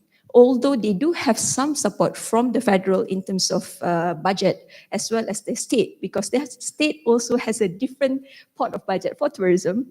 So it lies with the local council. And that's where we actually engage and also support the local council to ensure that they are implementing participatory approach. Because to the government of Malaysia at the destination level, most of the time they are the enforcer of law. They don't engage much with the tourism sector, private sector. You are talking about boat operators, because if, let's say, you are talking about sustainable tourism management, towards the end, it's actually the practices on the ground that matters the most. Or else, monitoring is just monitoring, it's just numbers. How do you actually ensure the change on the ground by the players is captured in the monitoring and fit that into the tourism planning back? So to us, that is the purpose of the INSTO at the destination level, and that's where we are helping the local council to guide them in regards to the process. What are the best approach? Who are the people that you should approach? Whether or not you should be engaging the minister, the private sector, the NGOs, community, up to that level, the extent of the guide that we actually proceed with the destination. Then we also have the private sector as well as the NGOs. So for UNDP approach, for nationwide approach, we actually have several initiatives that engage the private sector, because we ask private sector, what stops you from participating in sustainable tourism? We need to actually listen to it. Is it capacity? You don't understand what sustainable tourism is all about. You don't know the way. Or is it the costing that is the problem? Because towards the end, private sector always look into maximizing costs and also maximizing profit and reducing costs. So we look into that, and we also provided them with trainings. It's a 6 months training to the tourism industry champions or leaders that has 1,000 members underneath them. You have, hundreds and people that would be able to be influenced with the position of the industry leader. So that is the approach that we wanted. We have just completed it last week, and we have already awarded them with Sustainable Tourism Champion during World Tourism Day celebration, which it was announced in the whole entire nation. So it is a pride, but at the same time, it is a responsibility for the private sector to drive sustainable practices on the ground. So that is the approach that we actually use, because towards the end, we are looking into the support from the private sector to understand what is sustainable tourism practices, to make a change through the practices, and to feed the data into INSTO. If, let's say, they do not understand all this, they will not be willing to actually participate even in INSTO or sustainable practices. So to us, that is one of the initiatives that we do. But at the same time, because we can't reach out to the whole entire nation, we have a lot of people that is involved in the tourism sector, which is informal sector. Community-based tourism, for instance. You have some leaders, but it's impossible for us to actually reach out to every single person. So we actually established the Sustainable Tourism Roadmap, or as a guideline, to support the private sector especially on how to move from where you are, self-assessment in terms of sustainable practices, to the end goal, which is the sustainable tourism. So we actually have that, and we are in the process of consulting the public consultation actually on the draft itself. So if, let's say, there are other changes that they think that might need to be included, so we will be including that as well. Other than that, we also have the Innovation Challenge for waste management for islands, because for Malaysia, 70% of the domestic tourists go to the island for holiday. So we actually see the increase of amount of the what we call that, the waste issues, wastewater issues. Because in Malaysia, we have different culture in regards to using toilets, and also water is really important. The way they actually look into the practices is also different. So that is another aspect that we engage. So last two areas that I wanted to touch is participation of university, because they are very much into the research. I mean, that is the strength of the university, research methods. And that's where we actually get the support from the university to go into supporting the data ecosystem in the whole entire nation. So every university in Malaysia, we actually have one in every 13 states in Malaysia. So we engage them to support any destination within the country that is interested to be part of INSTO, but doesn't have capacity to do so. So last but not least, we actually have engagement with NGOs nationwide as well as at the destination to support the local government as well, to ensure that this is basically inclusive, and also it is part of the participation that is not only looking from the community, because they are working very closely with the community, but as well as other aspect of that. So basically, that's about it. Thank you very much to all of you, and I hope that whatever that I share touches bits and pieces of whatever that you do on the ground, and to your roles as well. Thank you.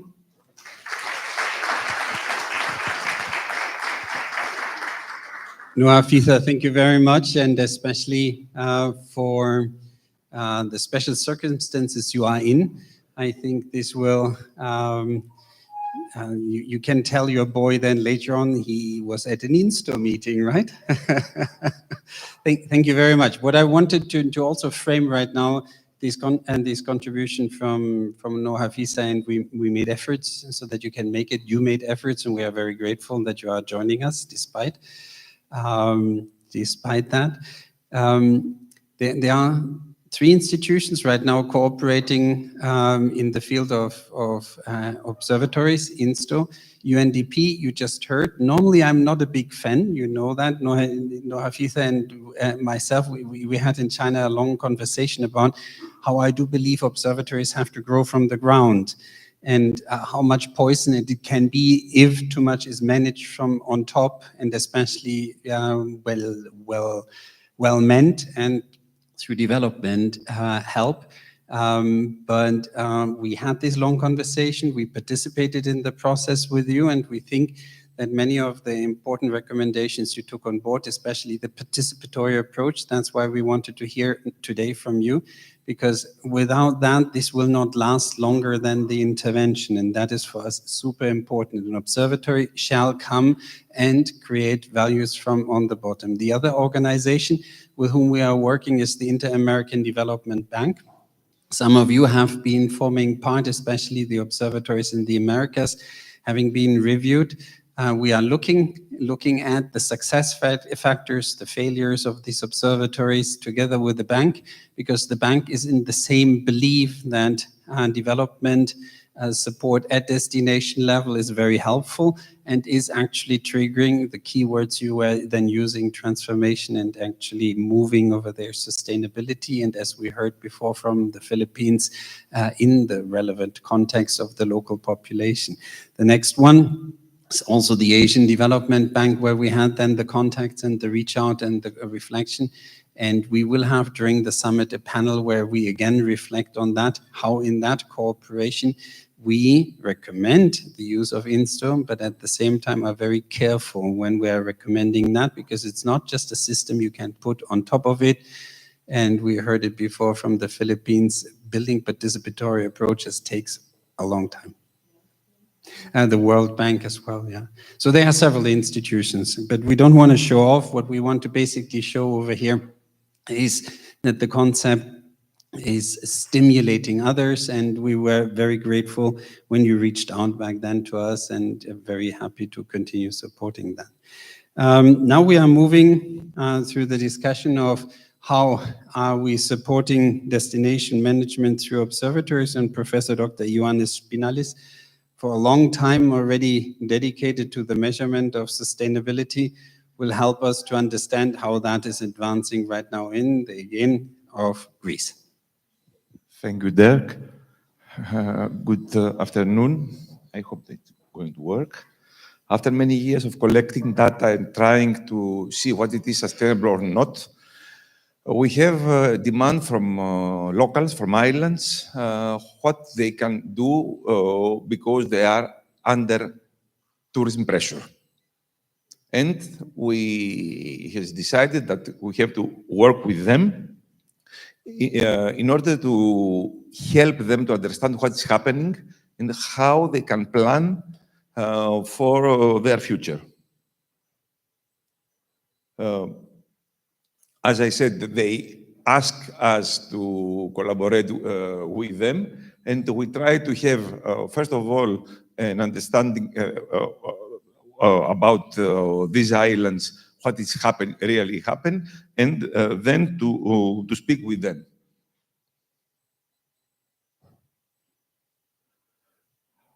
Of course, we're speaking, all of us, about tourism, but the islands have specificities because they are small places, and Greek islands,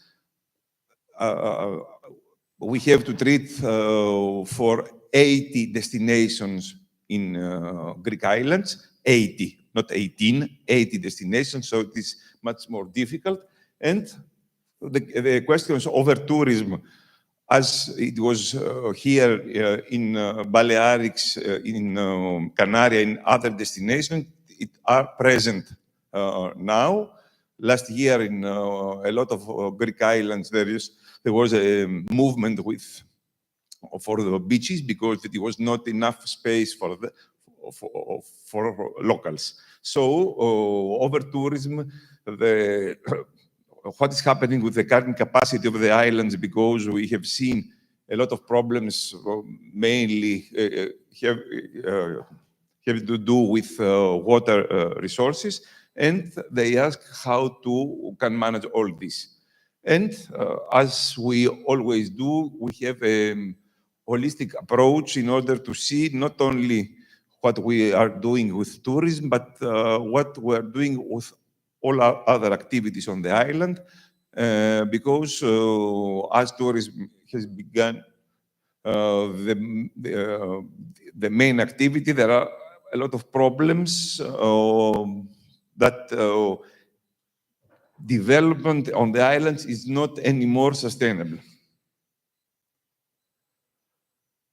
The stage of the methodology, first of all, we try to have the stakeholders' perceptions through questionnaires, mapping the current situation with data and qualitative information, confirming with stakeholders about current situation, that means speaking with them around the table, scenarios building, presentation, discussion with residents and authorities about the scenarios through very well-structured questionnaires, and then proposing a policy plan.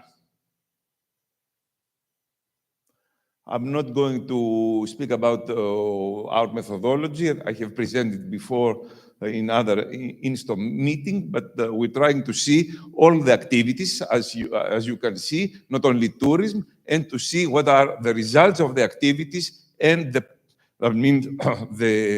footprint of the activities, and then what is happening with the carrying capacity of the destinations.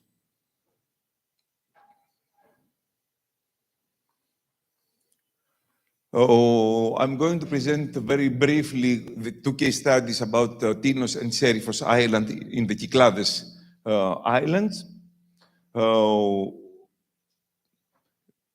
What we tried in the beginning, it is to record tourism activity with emphasis on tourism supply, tourism demand.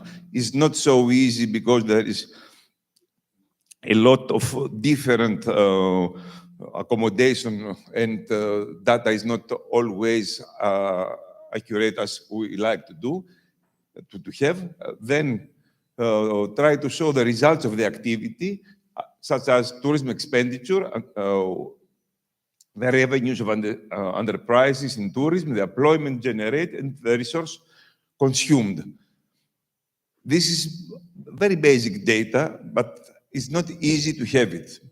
I can say to you that overnight stays on islands, it is a very difficult issue to have them. So we cannot have the information, the information that it is available. It is not always available on island level. Perhaps it is on NUTS 2 or NUTS 3 level. So that means it is very difficult to have the accurate information for each island. And then to assess if the effects of the tourism activity, the pressure exerted by footprint, is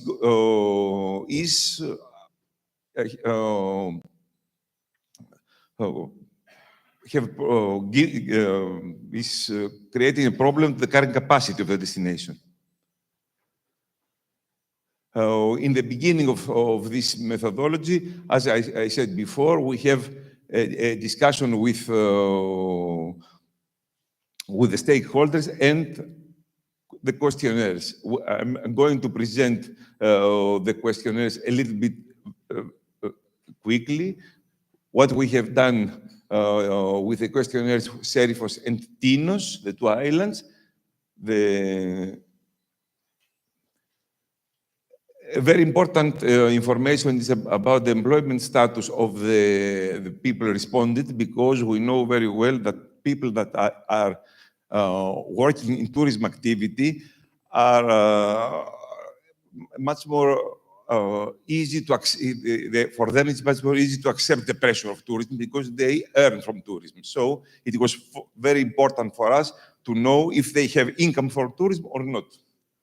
And of course, their annual income.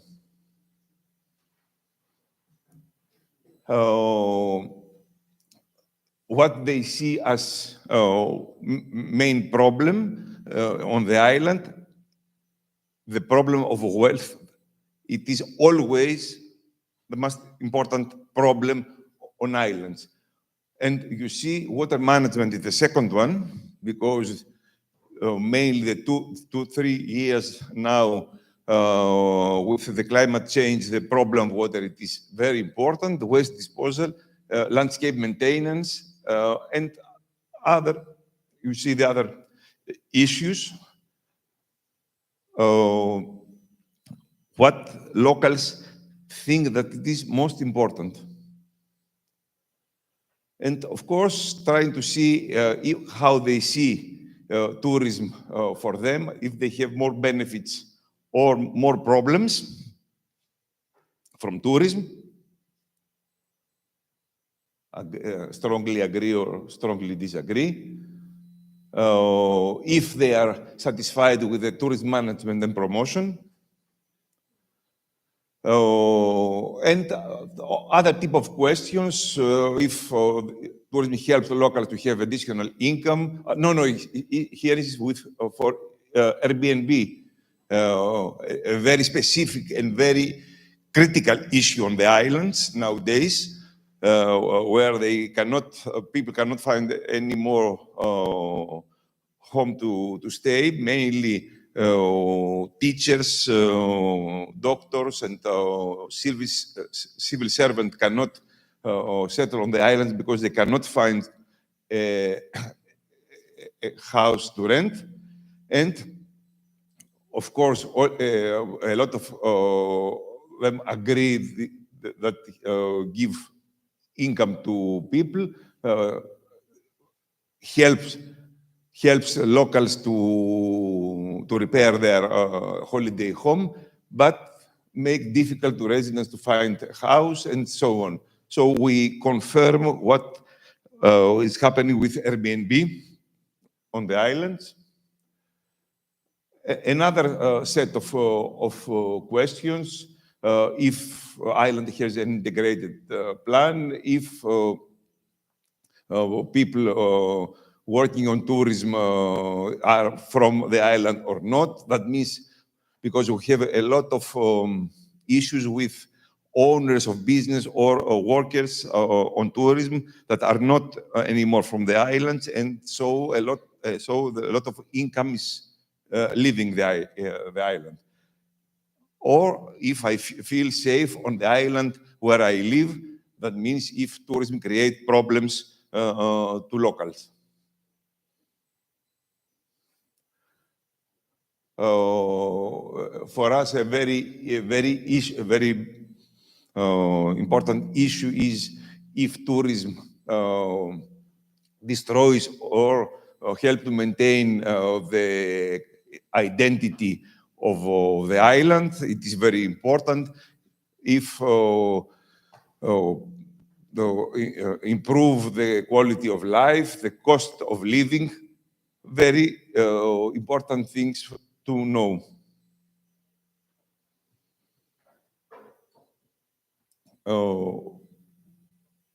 Something also very important, as in many islands, even if they have a strong tourism activity, they're losing population. So we ask them why, what it is important for them to stay on an island. So it is very important to know about the attractiveness of the islands and about the sustainability of destination. You see in Serifos, it is under the level of 5. It was scored from 0 to 10. And you see in the two islands, and these are not very developed touristic islands. It is, I can say, in the third level of tourism development, these islands. And even if it is so, people consider that the islands are not sustainable destinations. Of course, we don't stop measuring, trying to use what we have seen in INSTO, what we are working on MST. We're trying to see what are the very important variables and indicators concerning either tourism sustainability or carrying capacity of the destination, and try to see what it is we can consider as excellent or as very bad. Here you see that it is for island of Mykonos, the data I have put here, and to see that we have very good economic results, but very bad environmental results. That means that we can see that in island areas, having seen in two levels, tourism sustainability, that means the footprint of tourism activity, how this tourism footprint affects destination sustainability, we can have an idea of what is happening. The next step, we have done it for Serifos and Tinos. It was, as I said before, but I cannot present it because it is, yes, because it is very, very long to present it here. It was the scenarios. And what we present the scenarios, we discuss with them the scenarios, as I said in the beginning, with other questionnaires, and it was, and we present to them, finally, a policy proposal. Thank you.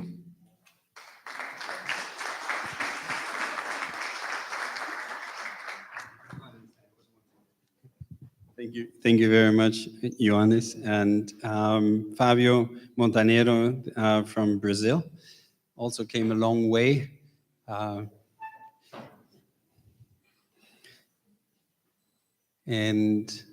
Fabio, the presentation is on the same issue, creating value through observatories for destinations. Thank you, Dirk.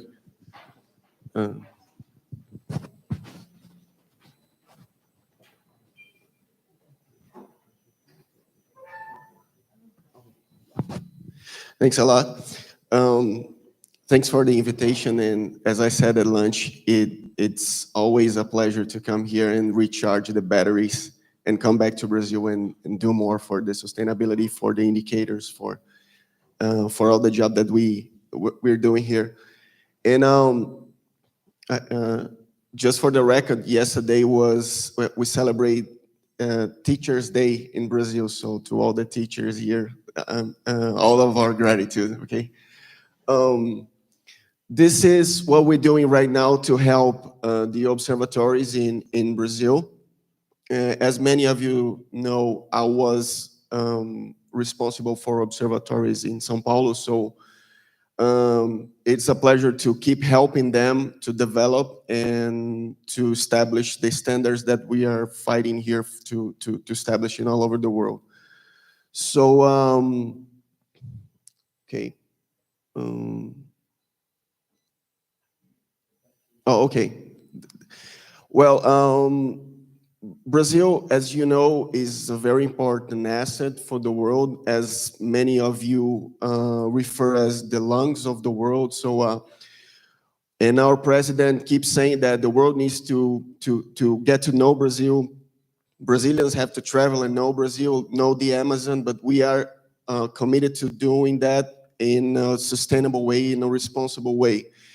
And to measure that in the right way, we as the promotional agency in Brazil, we are doing a very strong committee with the SFMST, and we are working very hard to implement the sustainability in tourism analysis, also with a full education program with the local observatories. As many of you said today, Professor Sergio, Dirk said, the observatories happen locally.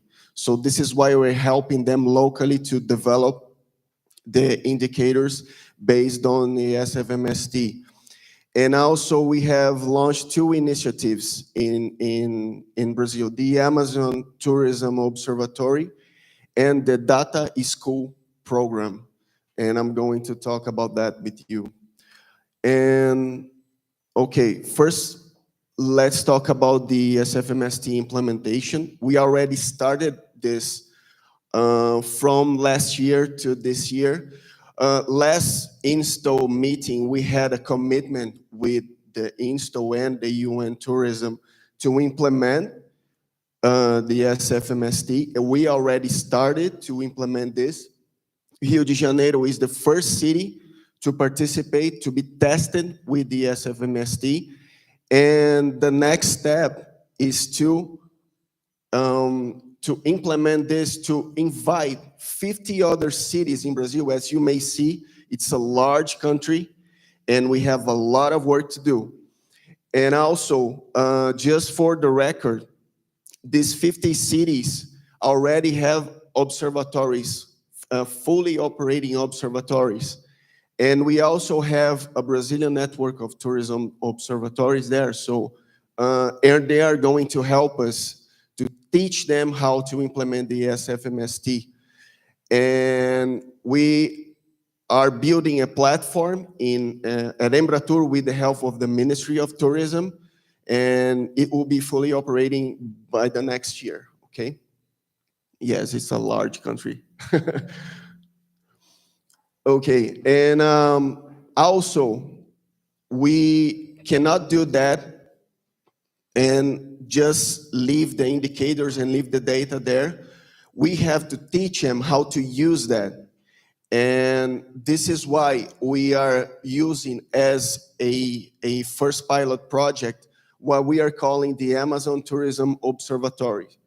We invited 9 of the state observatories in the Amazon and to implement the SFMST as we did in Rio de Janeiro, but first with the observatories of the Amazon, and with the horizon of the COP30 and the G20 that Brazil is representing right now. So first of all, we are doing this in this region of Brazil, okay, the Amazon region. And we are starting with the indicators that we already have there. The flow, the tourism flow indicators, the revenue indicators. I have been working with observatories for almost 20 years.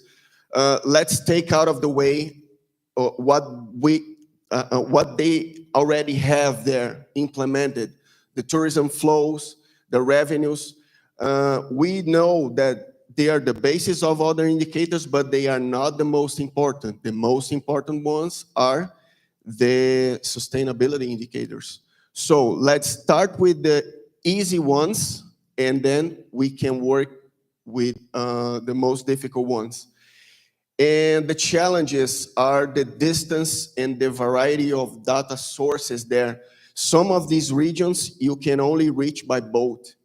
So it's gonna be a very long challenge for us to implement and to establish the monitoring of these areas. And also we are going to build dashboards and analysis by the next year.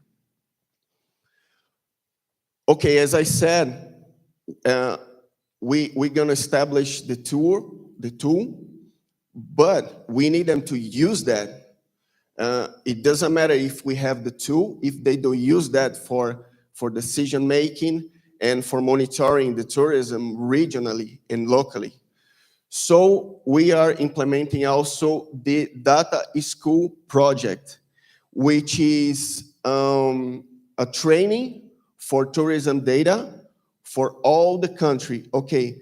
And then we are developing a distance learning platform, many of that based on the UN tourism platform. So And we have we have strong educational partners, universities working with us, and the local tourism observatory network to support local actions, to support events. And the main goal is to promote webinars, to promote courses, as I said, to teach the local agents how to use the data and how to use the platforms. Otherwise, it's just a lost project, okay? And also, we already have 2 modules already tested inside Embratur, and we have 8 more modules in development right now.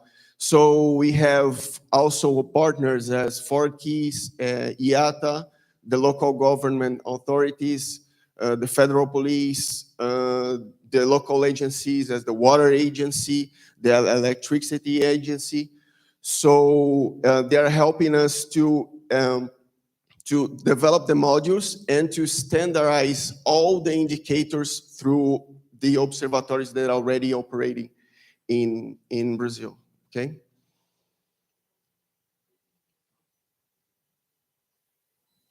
Okay, the next steps, right now at Embratur, I have what I dreamed of for the past 20 years. I have the budget and I have the team. I have 12 people working only for the data team. We have data engineers, we have tourism specialists, and we have to give it back to the Brazilian community. We have to give it back to the observatories that are locally working and struggling with the indicators. So this is why we are doing this for them, because they need the help, and we are the national agency, so we need to do that for them. And this is why we are doing this. We need to expand the data collection in Brazil.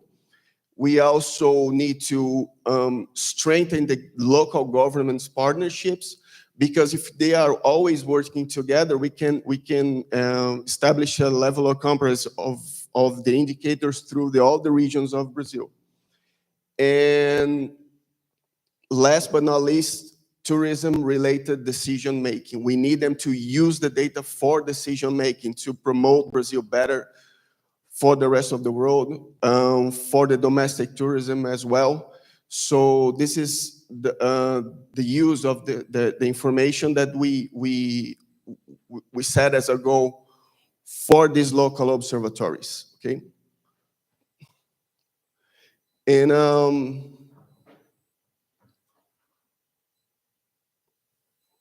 I have an invitation for you, as many of you received the invitations before from Colombia, from Guatemala, from Mexico. You can all go through these beautiful countries, through Rio de Janeiro, through São Paulo. So please come to Brazil as well.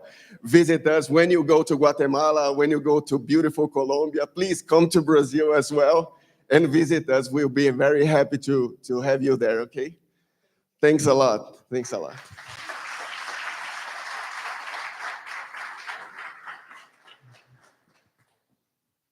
And Fabio, we will come. Now, Fabio, just a second, because I remember I was always surprised. You mentioned before the 50 observatories in Brazil. I once heard the number of 200 observatories. What most of the people here in the room don't know, that you have you have many. They are very organized. The majority of them, and that's why we haven't seen them somewhere else, are economically oriented. They have their own magazine, right? Their own publication, regular publication. And right now, what is good for me to see is that through what you were just explaining to us, that they are shifting in parts with your support. And that will be very interesting to see how fast they are able to take this support on board. But I was always impressed by this enormous number of observatories in Brazil. So it's something just to add here to this group discussion. And it was Miriam. Yeah, Miriam, it was one of Miriam's events where where I came across the first time of a PhD of Brazilian origin, right? Who analyzed the observatories in the world, and he found the networks of observatories. And Miriam, that is how many years ago? 8 years. Yeah, 8 or 9 years. Yeah. So very, very interesting. And I think it's reassuring. And that is the transition to our next person already. We spared the best for the end. And why do I say the best right now? You know, we mentioned it before. There are some PhDs out there, and some of you were very naughty when they wrote their own PhDs because they ask a lot of questions. They want to understand the world and want to show all the other academics, you know, you failed, I found it. We are very happy of those PhDs like Sarah who are looking into why observatories are successful or why they are failing.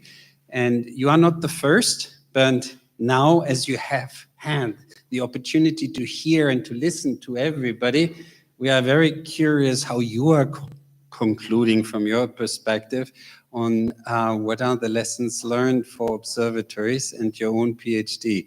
She's, by the way, doing her PhD with Raul, who is the observatory, who's also running the observatory from the Canary Islands, and speaks German. What a surprise in this round, right? So, thank you very much, Dirk, for introducing me. It's a real pleasure for me to be here and to present some of the preliminary results of my PhD. So my name is Sara Garcia Altman, and I'm doing PhD at the University of La Laguna in Tenerife in the Canary Islands. And yeah, so today I will be presenting some of the main challenges and also main drivers for the success of tourism observatories. So I will start with a really brief introduction. As I'm the last presentation, I will try to be as brief as possible. But yeah, so I want to start saying that tourism observatories are really important.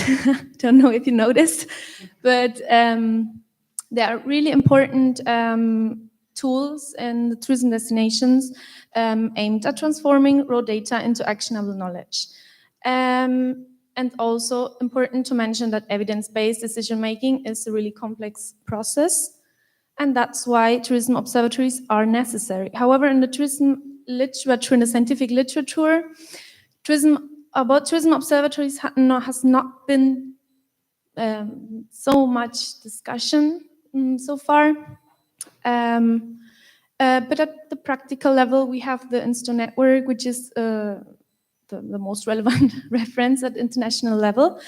And yeah, so I used the INSTO network as a case study for this research, and I had the pleasure to interview 28 observatories, which are here, most of them.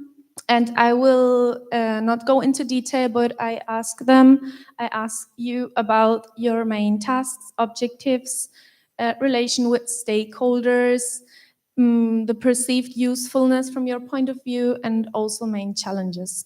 So actually, I still have to organize a bit the results, but at the moment, so far, we have found some common challenges about among tourism observatories at the global level.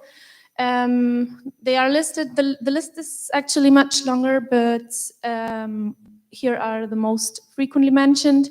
Among the most prominent is obviously the funding, the financial constraints, which is crucial for tourism observatories when we take into account that monitoring has to be a long-term process.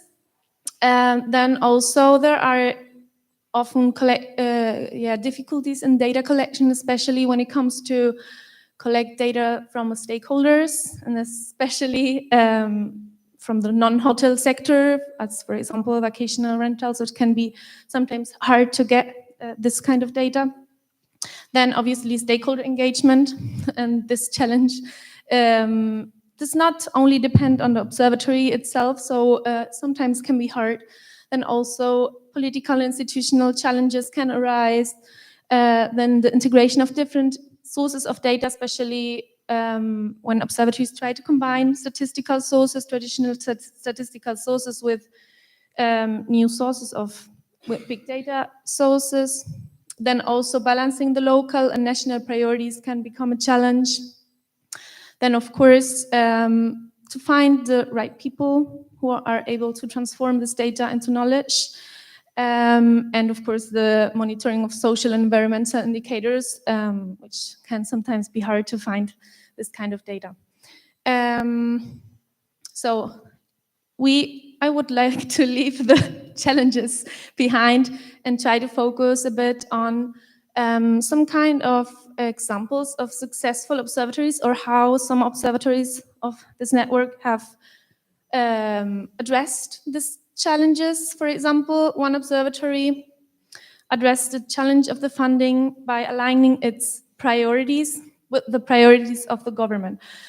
So this observatory was initially more focused on collecting data on a lot of different indicators, but now is trying to focus on specialized issues, such as, for example, the vacational rentals, which is the priority right now for the government as well.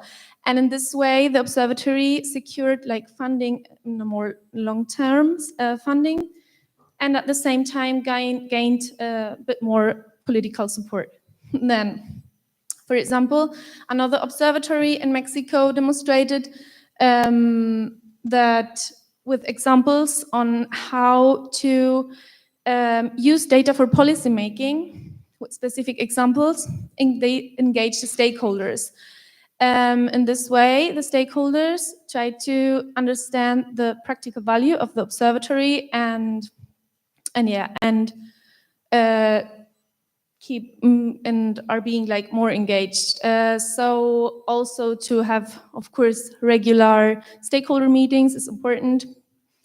And so another observatory was struggling with the staff change and when political changes, and they tried to generate a kind of guidelines on what and how, like a procedure for the procedures on how to measure and how the observatory operates. And so what they did is to offer regular training courses, so that in order that when there is a staff turnover, that the way of operating of the observatory remains more or less the same. Then another observatory tried to address the challenge of finding skilled human resources by building stronger relationships with universities. And in this way, they engaged PhD students and researchers in data collection.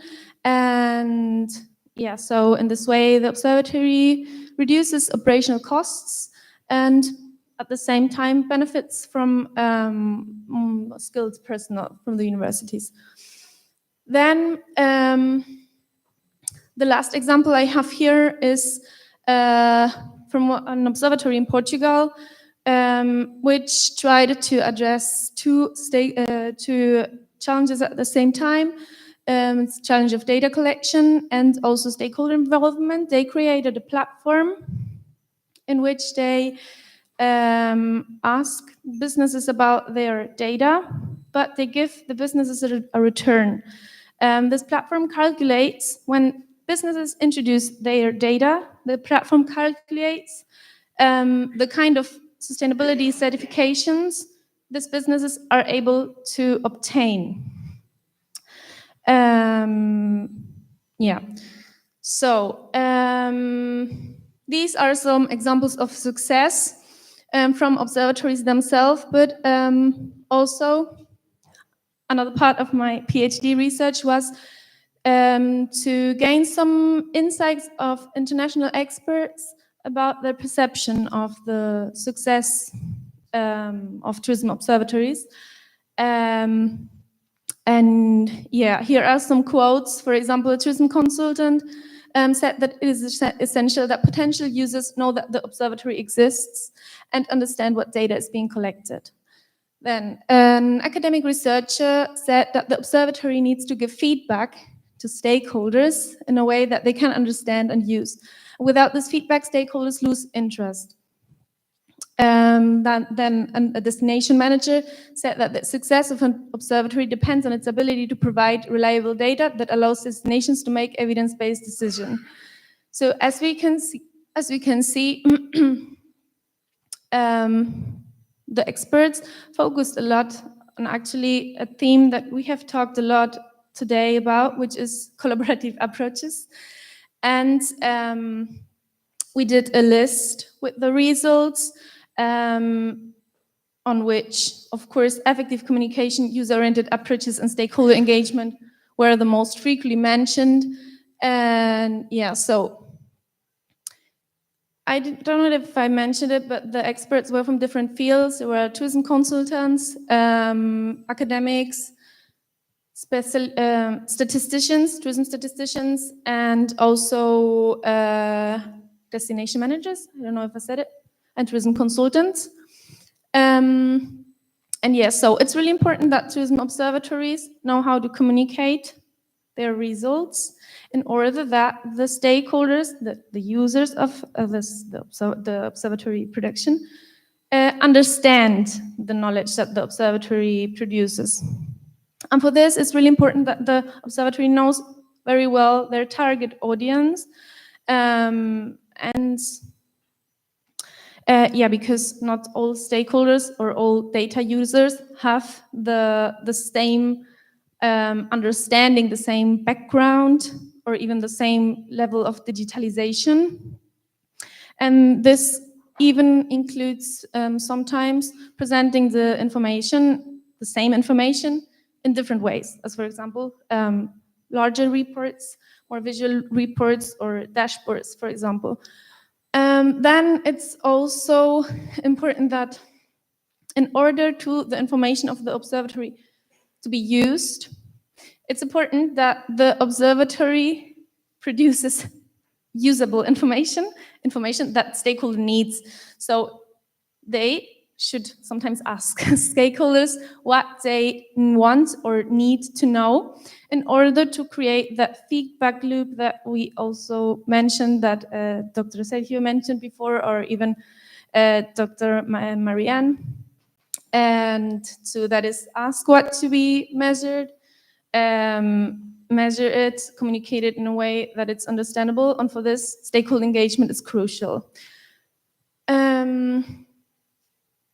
Yeah, so even when stakeholders see the value in the observatories, they automatically, in theory, will be more engaged and will be more engaged with the observatory, even sometimes contributing with, I don't know, sharing their data, for example. Then, of course, skilled human resources, as I said before, is really important to find the right people who are able to produce, to do the transformation of data into useful knowledge, and to precisely address this kind of data decision-making gap which exists. Then, of course, stakeholder meetings are also really important. Then also coordination with the data producers, for example, avoiding duplication efforts. Then having clearly defined goals to not lose the objectives is also important. And of course, to be designed as a long-term project, which has to be with the funding. Also, when the observatory is designed in long term, the stakeholders have more time to create more trust in the observatory, which is of course also beneficial for stakeholder engagement. Yeah, so That's all from my side. I hope I did not got too wrapped up. And yeah, so thank you very much.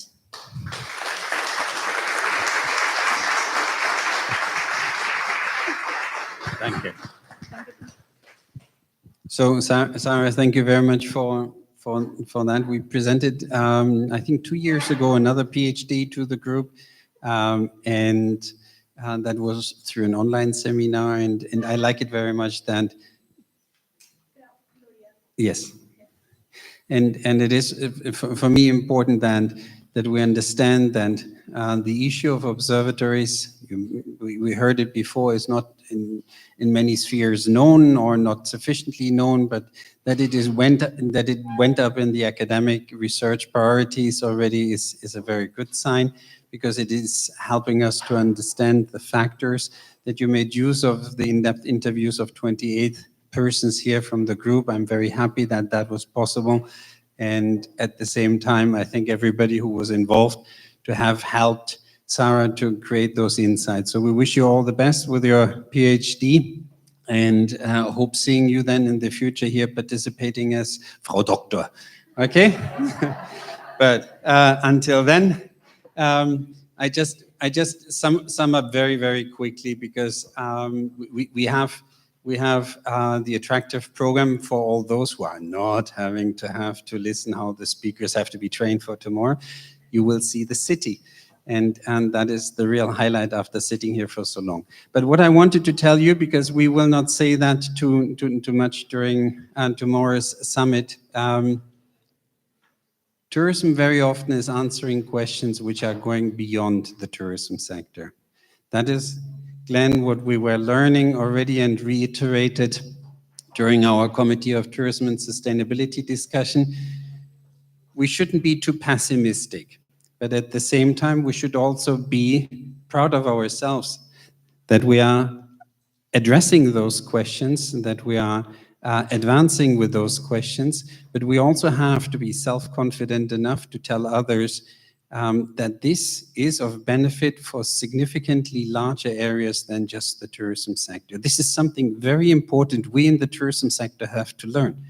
Tomorrow we have a keynote. We invited TUI to speak from O-tourism to A-tourism exactly with this background. I want that we are more and more are becoming aware of this leading role in political science, in environmental science, in social science, in natural science, that we are actually doing here something significantly larger. And we fail, naturally, because we depend also on that others are interacting with us in these kind of discussions. But what we should not accept is that we fail as tourism. We fail maybe because we are not counting on sufficient support from others in this discussion. But we have to highlight that, and that is something very important in this discussion which we are facing. And all the presentations here today from different angles showed how they, in benefit of a destination, are advancing the insights. And the destinations are no longer just seen. I hardly heard anybody here speaking today about what we classically would have heard in the past, the tourism product being an economic product on sale. You know, how do I present that right now to sell it better to my consumers? Hardly anybody here in the room spoke like that. Nearly everybody used the word that is of benefit, we are driving, that is the reason why we are convening the stakeholders, that is why we are looking at the resources, we are looking for partnerships, that is what is unifying you already. At the same time, I want to stress again, we have a unique momentum. The MSD project, which got approved, is right now the global framework recognized, and this is a very important momentum for our discussion in the sector. The expectations are high because the sector is such right now documented, that is what we can do. And it is interesting to see here and to hear from you how you are interpreting already the guidance you have received. And I hope we can dive significantly deeper through very practical research projects, whether this is water or this is carbon, And I hope that you are bringing that to our attention so that we can invite the other observatories, because I think the case of Malaga showed clearly that is how we can multiply on the resources and overcome the limitations we have in each and every destination, because we can't duplicate the researchers, but we can pool the efforts. And that is what INSTO is from our point of view, very much about it, to bring that to the attention. And we are always offering to read and to contribute over there. Participatory approaches, super important. And we have seen that through all the different presentations over here. I still remember how I started to preach what we are reading in the textbooks. And actually now more and more, even through evidence, we see it, how these participatory approaches are created and are lived up to. The governance issues I just mentioned at the beginning, the last thing I just wanted to remind everybody of. Now, Sarah, the last thing you reminded me was a piece of research, and this is right now promotion of UN tourism. For those who want to continue reading, I have one piece of research we did at UN Tourism, which got a bit forgotten, but it's pretty interesting. We analyzed back then, out of successful sustainability initiatives, the elements which they had in common to be successful, not only in the tourism sector, but beyond, why they lasted significantly longer. And that had a lot to do with the analysis approach we had right now on the observatories. And the title was called somewhere, Catalytic Factors Boosting Sustainability. So if you type that into Google, you will find this piece of research, which back then we found very helpful in understanding. And many of the factors, Sarah, you just mentioned before, were ringing very much, as they sounded familiar to me. So with that, I want to thank my colleagues.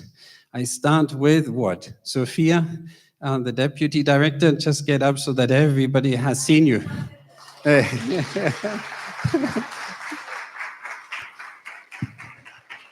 Well, I just want to say it was lovely to see every one of you. This exciting network of observatories, as you know, was born many years ago, and we have our pioneers here, the Chinese observatories.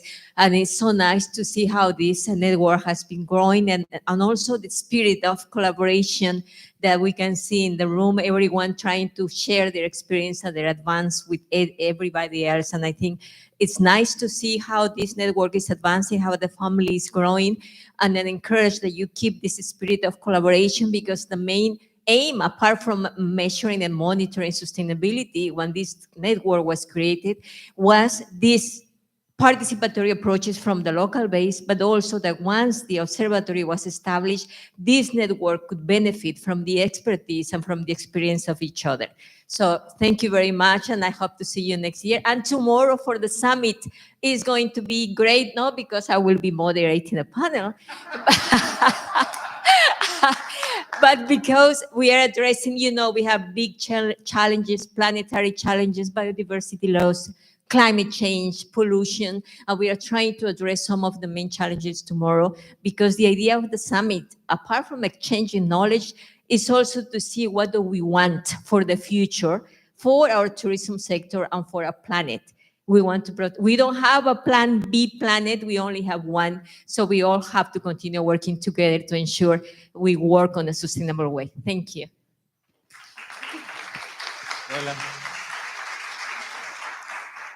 Thank you to Cordula, and especially that she made in her new role as the Director for Europe time for attending this meeting and supporting us. Here behind the scene, we haven't given these two colleagues a name so far, but Jacobo, please. Jacobo and Eva.